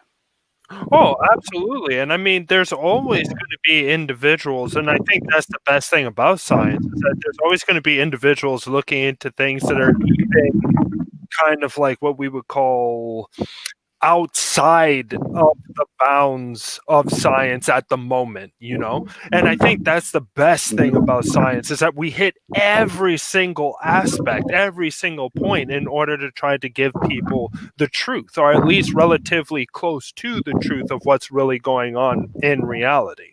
But sure, go ahead. You want to finish your thought? Oh, no, don't worry. I do actually have a good memory, so please go ahead, because... Okay, before we continue, getting some background noise. I'm not sure where it's from. Is it me? Could it be next to the neighbor's pool? Does it sound like kids? It sounds it's like heavy breathing sort of thing, which is coming like wind coming across the... No idea. Like, seriously, I didn't really hear it. But it must just be on my end then. It's coming. No, through. I heard it too, but yeah. Okay, so So you said these are beyond science right now, which yes. I guess by that you're implying that in one day it will be within the realm of science. So I would go as far as say I don't think I would say no, because I would say these are so. Michael Ruse, who's an atheist philosopher of science, says there are certain questions that there are certain things science can't answer because there are certain questions science doesn't ask or cannot ask. And I would say that to use science to try, or neuroscience to try and investigate the soul, would be like trying to use a ruler to measure your weight. Okay. Science. Can I add something there? Yeah, let me say like, this. The same thing. Yeah, sure. So while science is a wonderful tool for investigating the physical world, the soul, if it exists, would be a non-physical entity. So you cannot appeal to a discipline that is limited to the physical world to try and investigate something non-physical, because that would be like trying to use a ruler to measure your weight. I mean, I see where you're going, but the thing is that when we are looking at the science, and just like how you said, the philosophy of mind has been around for thousands of years, and I do agree with you on that aspect. The problem is that the philosophy of mind did not also have science in order to back it up. So people can make any claims that they wish to make if they don't have the evidence behind them. Now, the thing is that science is now coming up, and we're starting to tap into, and we're starting to see that certain things that is within the philosophy of mind is within the realm of science, and other things are starting to become a little wishy-washy within the philosophy of mind as well. So what I think is that we can't necessarily just be like, well, this thing has been around for thousands of years, so it's automatic. And I'm not saying this is what you're saying. I'm just saying that I think that it's folly to say that if it's been around for thousands of years, then it's automatically had some sort of counterweight over science. I think that's not at all the case. And I think that what you need is that you need philosophy to work alongside science in order to prove. So in a sense, the metaphysics need to equate to the physics, not the physics needing to equate to the metaphysics. So I would say the exact opposite, actually. I think metaphysics is fundamental, and physics is dependent on the metaphysics. That's a separate discussion, but it sounds like what you're appealing to is what's called a weak scientism, where that sure, you can have knowledge in other areas, but it needs to be backed up by science. But I mean, take certain propositions like in other words, I don't need science to know whether or not truth exists. I don't need science to know that tautologers are true. There's no amount of scientific evidence that I would need to know that the number 2 is even, or that propositions can be true or false, or that the law of excluded middle is true. These are not scientific investigations. These are philosophical investigations. And at first, science was actually called philosophy of nature. So I think, as it's been said, science is a slave to philosophy. If you want good science, you can have that good philosophy. Now, I will say, science can lend evidence or credence to philosophical positions, but take something like Leibniz's law of identity. If two things in question are the same, then whatever's true of one is true of the other. I don't need science to tell me that. That's the philosophical axiom that I can come to know, and then do science on the basis of that philosophical axiom. But note, the philosophy is a foundation of those things. And last thing I'll say, and then I'll let anybody else jump in, is that any view within the philosophy of mind is going to be what's called empirically equivalent. And what that means is there is no amount of scientific data that is going to be sufficient to lend credibility to one view over another. So take the view that when I have a belief, there are certain group or sets of neurons firing, right? On my view, I don't deny the data or the science. Neither does Jeffrey Schwartz, who's a leading neuroscientist, and even some of the neuroscientists are saying these are philosophical questions, that neuroscience can't touch. But on my view, it's like going back to my analogy of a guitar and a musician. On the physicalist view, it just is the same thing. And then you can have other views, but no, none of these views differ on the science. What they do is they take the science and have philosophical conclusions, but all the scientific data is the same and agreed upon. So I can't think of any amount of scientific data that would lend credibility to one view over the other. And any view that's going to use the science is going to have philosophical presuppositions and underpinnings to their conclusions. Very interesting thought process. And well, you see, the thing is, like, no, go ahead, Duncan, and then after I'll come in later. Cool, because you've got a memory I don't, and I'm fucking drowning here. Okay, so what were we talking about? The brain scans.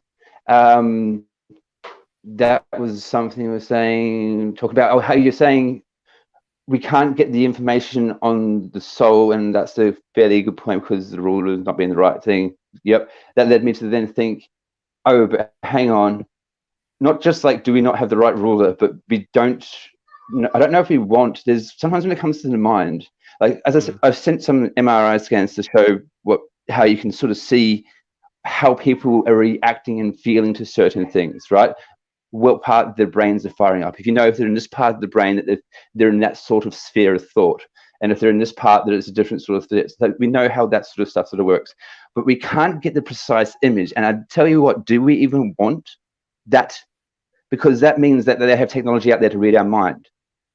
I'm not saying that they have that, but if they did that, then they would have that, because that's what that would effectively be. So they'd be able to just read our minds just like that. Because, yeah, pretty freaking like cool. stuff that my buddy, but ethically, is it something that you want to actually have science actually get into? You know what I mean? I don't. I think, like, given mankind's sort of propensity to being absolutely stupid, that sort of technology shouldn't be around. Imagine if Trump had that. He would have shot everyone who didn't think that he was cool. You know what I mean? It's like, so we don't need that sort of technology around at the moment. But as I said, we do have things that we can sort of see on the edges of it. And my brother, I was saying before and got cut off by my phone dying, was he was helping some people like pioneer this technology of the scans that we're seeing now. So this technology didn't even exist, say, 20, 30 years ago at all. And then we got the ability to be able to actually analyze it. And then we were like, well, we can see it. What does that mean? We don't know what it means. And so then it took a while for them to actually be able to get the data and turn that data into something that they can actually use and be useful and not super invasive. And as I said, they don't have that technology, and I don't want them to go down that path. But the way that as far as they have gone at the moment does allow us to see the evidence, because the studies are there. My brother crunched the numbers to try and figure out where some of the post-traumatic stress disorder things were flaring up. He went through all the bloody numbers and went, oh, this is high, that's here, and not all of them. Obviously, he had a team of a bunch, helping him and working above him, and probably some, I don't know, science, this stuff. But yeah, so that's a very important thing. Like, there is some ability to be able to see the picture, but we don't want to see the picture fully, anyways. Because that's bad. Don't get people. What were you gonna say, Josh? And then after that, I think Katie had some questions that she wanted to put in. Thank you for sharing, Duncan. Yeah. So the thing that I would like to also say as well is that I'm not a philosopher. I'm an anthropologist and an archaeologist. So that's where my field lies. So being a philosopher is not my forte. But I am starting to read up more and more about philosophy and everything, because I do think, but kind of like how you stated, but I think the opposite. I really do believe that the metaphysics needs to follow the physics, because that's where we actually start following, and we can utilize these aspects in order to actually truly build upon what is really there, and how we can actually bring the metaphysics to the natural world, in a sense, rather than vice versa, how to bring the science or the physics towards the metaphysics, where in a sense that can never really work. But the opposite way around does work. So when we really I love that. So what I do think is that I do need to read up more on philosophy. And as I stated, I am giving philosophy more kudos than I used to when I was younger. So I do, and I state where my weaknesses are, and that is my weakness as of right now. So you know more philosophical terminology and stuff like that than I do. But I do truly believe, and not even believe, through the evidences of seeing how far science has taken us compared to the philosophies and where the philosophies have kind of taken us, I see that the sciences are beneficial, but we do need the philosophy, because with philosophy comes ethics, comes rhetoric, comes all these things which need answers. How to think. Exactly. Yeah. So I'm not somebody who would say get rid of the philosophies, because the philosophies are needed. I'm not saying that they're not. But at the same time, I think that if one were to say that the philosophies are higher than the sciences, or the sciences are higher than the philosophies, then that's where I think I'm in disagreement with those individuals, because we need both of these in order to come up with a viable society to live in, and also to progress, in a sense. So that's my thought process. Yeah, and what I'm saying is philosophy is fundamental to anything, including science. So whether you want to put that as like a better than, I wouldn't use those words, but I would say it's more fundamental than science. So exactly like what you said it beautifully, like ethics and morality. It's one thing to be able to construct a hydrogen bomb using science. It's another thing to ask whether or not we should use it. No, absolutely. Exactly right. I agree. I agree with you. Exactly right. So same thing with And- medicine practices and all even- this stuff. Go ahead. And even on a more basic sense, like philosophy is sort of about asking why and that sort of things, and it's part of the whole curiosity that's part of science in itself. Like to actually then think about how and all that sort of stuff. They're all like philosophy is also how as well. Don't get me wrong. There's a lot to it, and it's but it's like how to get the mind to work, and the progress of us making our steps towards making our minds as best we can, sort of things. And if we didn't have that involved in our science would be either non-existent or super lacking in any real sort of like ability to progress from here. So yeah. I think philosophy is super important as well. Right on. Katie, what questions did you have? Yeah, so the person who I said wanted to come on isn't able to come on tonight, but they have put some points into the chat that they want to get everyone's thoughts on. So it's from Cafe, who is it's quite a long point, so I'll show these different messages as I'm reading them. So we've got, I always wanted to ask Eric if he's ever looked into cyclobin induced mystical experiences. Studies going on at Johns Hopkins where they claiming they can induce with a single high. Oops, sorry, I'll show that. With a single high dose of cyclopin, a mystical experience in their volunteers, which appears identical to the accounts in Christian scripture of the Holy Spirit. And further down, when you hear Matt Dillahunty talk about this Holy Spirit, his Holy Spirit experience, he often invokes frisson, which is the chills you get when you're listening to good music. He invokes stuff like that, definitely. Yeah. So, regarding the drug used to induce certain type of mystical or spiritual experiences, that's nothing new. Neither does it. I mean, I would say it's a non sequitur. Not that this person was arguing for that, but the people who try to use that as an argument, I think it's a non sequitur. Because my question would be, okay, so what? Therefore, what? Right? Because I can give someone a drug or put probes on their brain and have them experience being at a beach on a sunny day. Does it mean therefore beaches don't exist? No, of course not.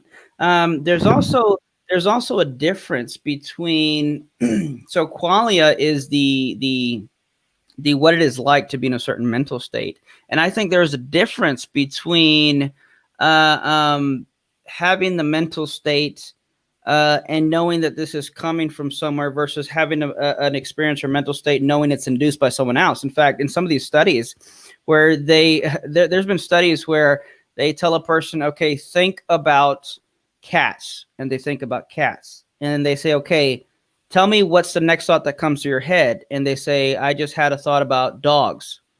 And what they do though is randomly while they're doing this, and I'm kind of butchering, I'm sure, but you're in the gist of it.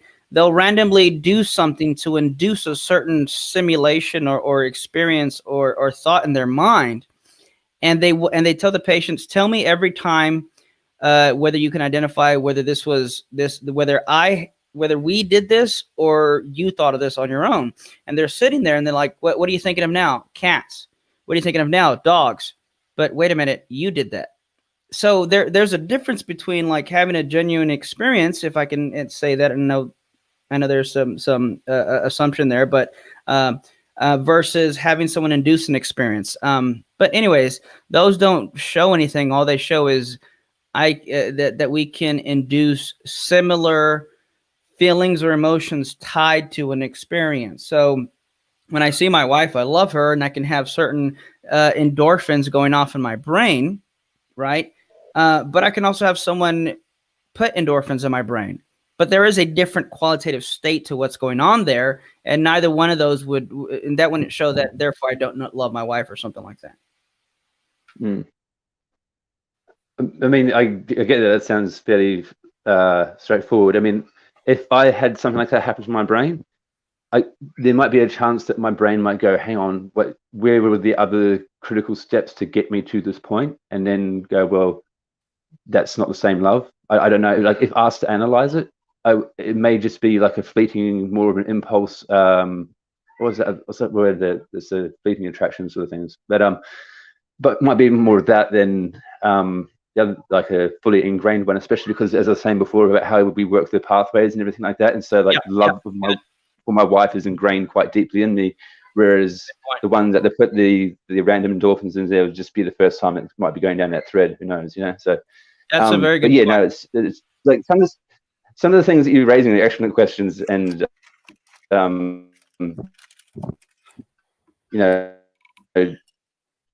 be asked, and like I've got some experience entirely right. I'm just throwing out ideas. It's kind of what I do. Yeah, no worries. One thing you said earlier, and I'm sure we'll have to close soon. I was only going to stay on for like an hour, and we're hitting the 2-hour mark. You talked about mind reading and whether or not we should allow that. What's interesting, I would say, is that if consciousness is physical, and if we're able to read the brain, then if consciousness is physical, then reading the brain would be reading the mind, and that's an argument I give that I would give, known as a private access or first-person introspection, to where I would argue that if consciousness is physical, it's third-party accessible. It's accessible to anyone and everyone. There's no one has privileged access to physical objects. But if consciousness is not physical, then I have privileged access that only I can know about, and the only way you can know about my mental states is if I tell you. But if consciousness were physical, then reading the brain would be reading the mind. Given that it's not, I would argue, therefore, consciousness is not physical. No, because it's more like the thumbprints on your thumb. It's like we don't, like the way the brain works. Remember how I was saying it was a river? We all have the water flow from different places and redirected in different ways and things like that. So whilst we can see that they may be in certain zones and things like that, like they might be thinking of hunger, like the hunger responses in the body, and that's firing up that area of the brain. But then we're like, well, are they thinking about cheeseburgers? Are they thinking about lasagnas? We don't know that. We just know they want to eat. You know what I mean? And so we've got it down to that sort of basic level. But yeah. So yeah, as I said, this is all valid questions and all good things to ask. Yeah, so I had one question I wanted to ask before, if we're looking to start ending the show, that's fine. But I had one question I wanted to bring up. I didn't bring it up in the main show, but I've just remembered it. And so if we're talking about consciousness and the soul as being separate to the body, then and we can induce. I wouldn't say separate. I would say distinct. Yeah. So, so in the sense of a soul, you're talking about something that can exist, say, like after we die, is the usual. I haven't argued for that, but I do believe that. But yeah, I was just making the point that my arguments were simply aiming at that there's a distinction between soul and body, not necessarily that they're separate. But yes, I do believe they can be separated, though I think the most natural state of a soul is to be embodied. Yeah. So if we follow that, follow that thinking, and we talk about things that can be induced in the brain, so that we at the moment believe can only be induced by the brain, like emotions and different thoughts and feelings and things like that. Like we're talking, you just mentioned there about endorphins and feeling happiness and things like that. Now, do you believe that they can actually that those aspects of the soul, if you will also exist after death? Yes. In fact, something I wrote down that I wanted to comment on what Josh had said. So where he takes the physical, that the metaphysics should reflect the physics. I would argue that the physical is a reflection of the metaphysics, kind of like what I said about the body being an external exemplification of the soul, if you will. But yeah, so I think the very reason we can have these emotions and feelings is because we have those capacities within our soul. The reason I have a human body and not a dog body is because I have a human soul. So I think those things are grounded in my soul, and my soul, if you will, develops a body to utilize the capacities that it has. So I develop eyes, not because my eye sees, but because my soul sees. And while my soul is embodied, it needs eyes to see. You take out my eyes, I go blind. But if you replace them, I can actually see again, because I would argue that capacity is grounded within my soul. In fact, there's even I forget what the term is called, but we've all done it where we're driving and you're thinking of something and you're not even seeing at what your eyes are looking at. You know, there's a different access consciousness going on there, because it's not your eyes that see, it's your soul that sees. Even if your eyes are, quote, looking at the road, you could still be thinking of something totally different and not even be aware of what your eyes are seeing. So yeah, I do believe that we would still have those. If my position is correct, then we would, because those things are grounded in the soul, not in the body. It's just the body is what the soul uses while it's here on earth embodied. Right. I've got a question, and it's follows on to, can I just finish up, Duncan? Yeah, indeed. So that leads on to my next question, which is if those properties can exist within the soul itself, and God created us as that soul and then gave us bodies to exist here, why then did he need to create a body that creates those things, that not creates those things, that sort of makes a way that we can that we can understand those things, like makes a brain that is able to induce those things, because we can explain why we have those emotions. We can using naturalistic means. Why would you need to create a nature that allows those things to happen if those things already existed? If you get what I'm meaning there. Yeah, I think I do. And just to clarify real quick, on my view, the God doesn't create a soul first and a body. I think the body is ontologically prior. I mean, the soul is ontologically prior to the body. That would have to go. That would have to go into some deeper metaphysics there, which it would take me some time to go into. But on my view, the body is the soul is what grounds a body, if you will. Now, why then create a body, and why it seems like you're saying, I mean, we don't need to explain the soul to explain these things. Now, I would go back to talking about the fact that, on my view, the soul is what grounds these things. Without the soul, there is no body, I would argue.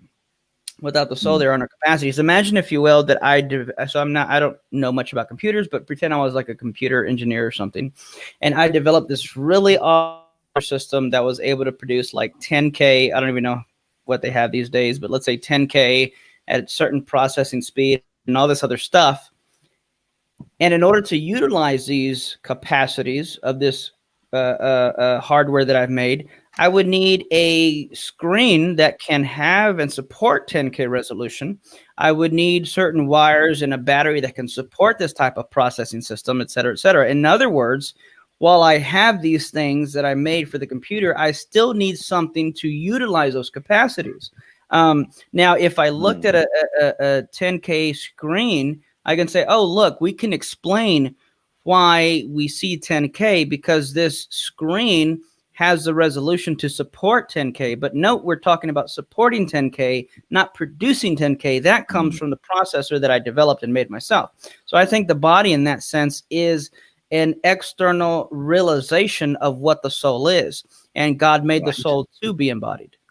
Now, I can understand that. And I think my further point on that would be, right, so I don't have a computer that can do 10K, but I have a computer that can do 4K, and I'm using a 4K screen. So I completely understand the analogy you're using there. But I can actually see, I've got evidence of my 4K computer, and in fact, it's the same evidence that I have for my 4K screen existing. And, you know, I can connect them together all within a naturalistic world. I don't need some, you know, further evidence or some philosophical evidence. You know, I can't say, well, my screen, I can see my screen exists and I can measure it, and I can, you know, I can see it, and I can, you know, I know it's going to do 4K, and then go, well, I think or I feel that my 4K computer exists, but I can't measure it and all of that. So I think my question is well, if God created both things, the soul and the body, and they work in unison with each other, and in a sense, one and the same, because they go together like a jigsaw puzzle sort of thing to make us who we are, then why can't we measure the soul? If that was part of the naturalistic world, wouldn't we also be able to measure that other than just using philosophical arguments for it? So right. So I don't think the soul is part of the natural world, if by natural you mean physical. Because I think these are category fallacies. I don't think everything that exists is physical. Now, if everything that exists were physical, then it would have physical properties. But that just is part of what my argument is regarding consciousness not being physical. You cannot weigh a thought. You cannot weigh the taste of banana. You cannot measure the length of the smell of a rose. You cannot show that neurons are true or false. Even if they're correlated with these things, they're not physical things like that. The argument that I gave from private access, a neuroscientist can know more about my brain than I do, but he's not going to know more about my thought life than I do, because he has access to my brain, he doesn't have access to my mind unless I give him access to my mind by telling him what I think. Right. So I don't think that. I mean, it would kind of be like asking, if the number 2 exists, why can't we weigh it? How many number 2s can you fit in your pocket, and how heavy would your pants be? If numbers exist, they're non-physical entities. So I don't think we would need to, because step in my worldview, if you would, for a second. On my view, the foundation of all reality comes from an unembodied mind, which we call God. God is fundamental. He is not physical. He is an unembodied mind. I made in his image. So if the foundation of reality is an unembodied mind, then it's not a leap or stretch to say, and I too am a immaterial substance, but I also have a body. That there's not much of a stretch there. It's only a stretch if you assume all things are physical, and then we try to add in something non-physical. Where in my view, it's not physical, and it's the physical that was added in. Yeah, sorry, I think I just for a second there forgot that, I'm trying to jump into your worldview, and I just jumped into my own worldview for a second. No, I'm glad you asked, because I'm sure that helped clarify a lot of things. Yeah. Hey, Eric, thanks for sticking around. I'm a huge fan, by the way. When I mentioned those studies, I didn't mean to criticize, a theistic worldview. I was actually, emphasizing the fact that even in those studies, they've had atheist volunteers who were no longer able to identify with atheism after the experience. And so, I really like the analogies you're using here with the 4K TV to relate to that. When volunteers have these type of experiences, you guys were showing these images of fMRI scans of the ADHD brain and so forth. When you look at a brain under the influence of psilocybin, of a psychedelic at a high dose, the fMRI map is completely lit up. And it's almost as it works for altered states as well, which I know. But yeah, you're right. And so what people experience is kind of, if I were going to borrow something from Sam Harris, imagine as your brain was somehow out of nowhere, you were witness to your brain producing all patterns simultaneously.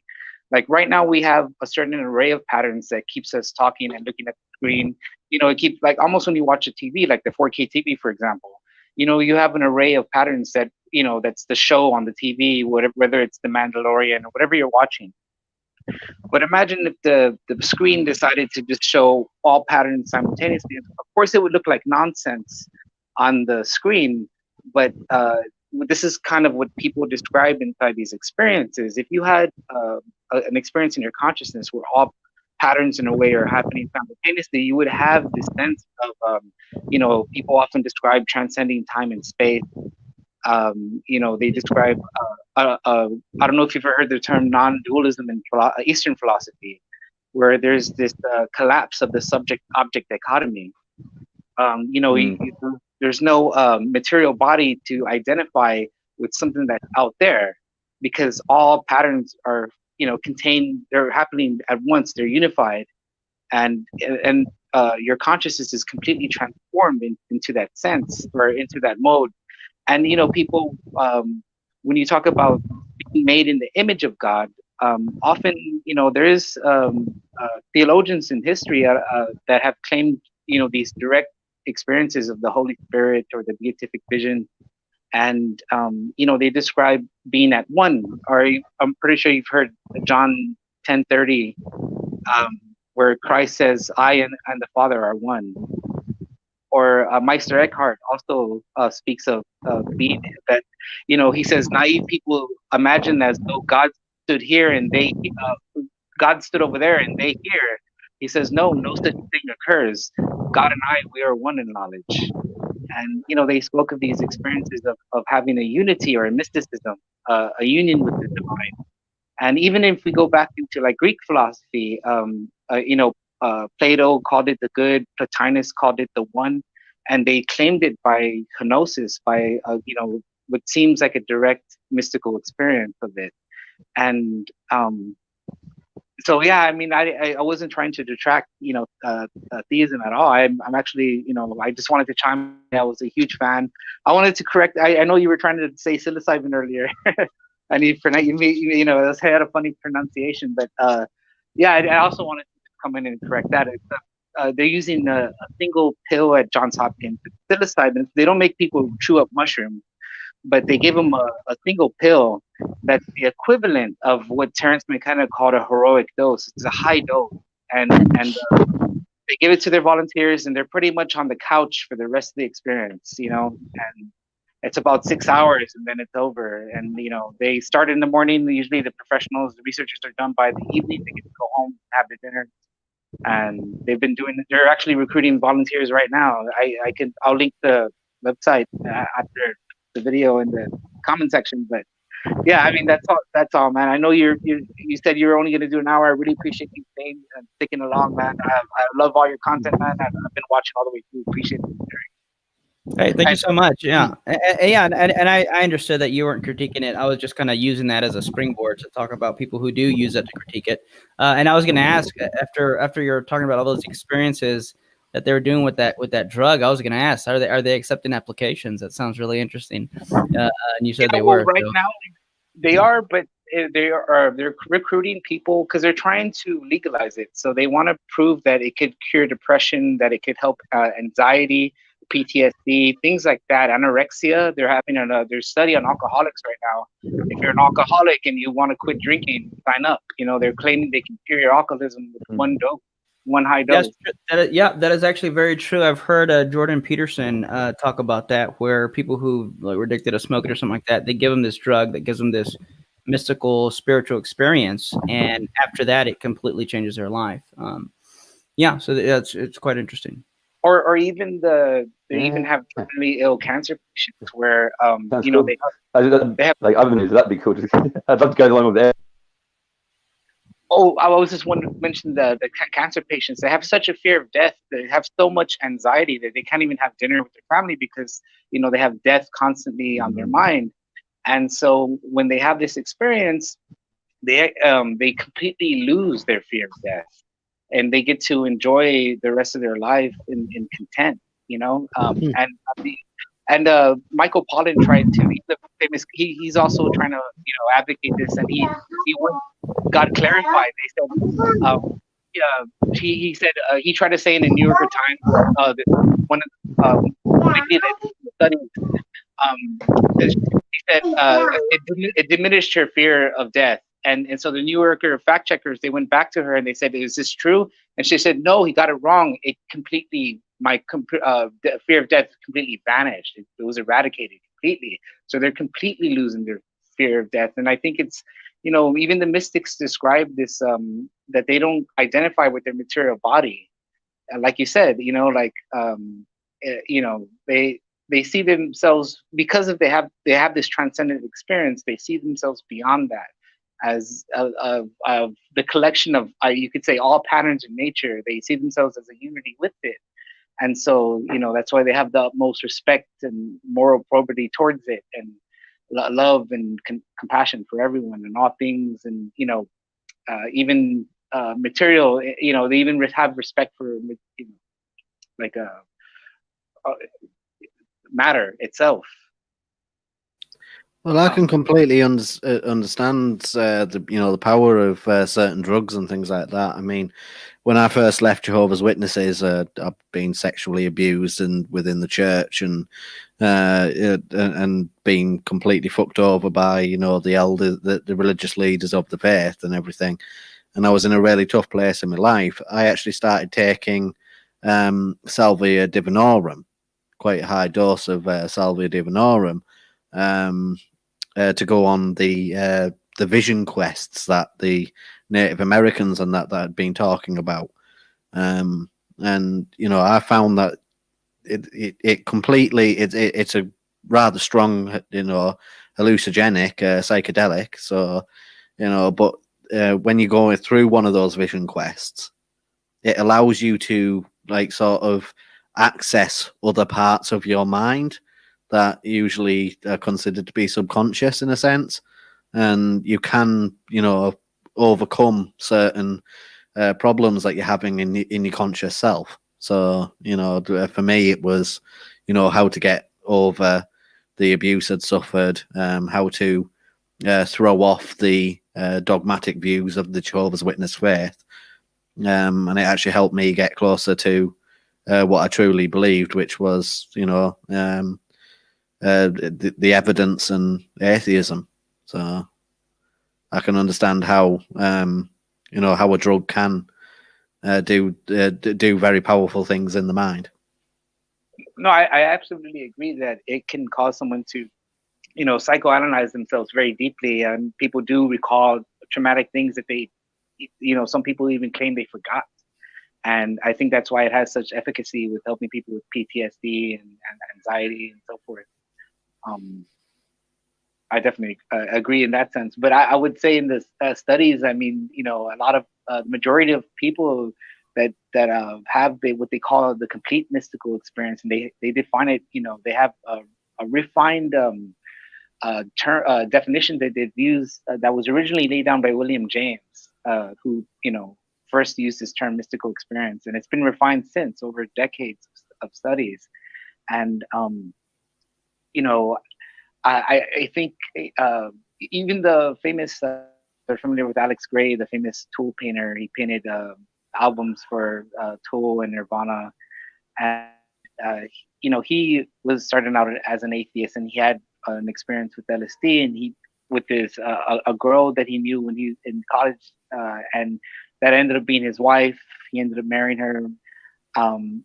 But I think it, people in this, they're very careful in the study, and the lecturers like Dr. Roland Griffiths, he'll say, the atheists no longer identified as atheists. He says it like that, but he never says like, well, what happened? Did they go to Christianity? Did they go to Buddhism?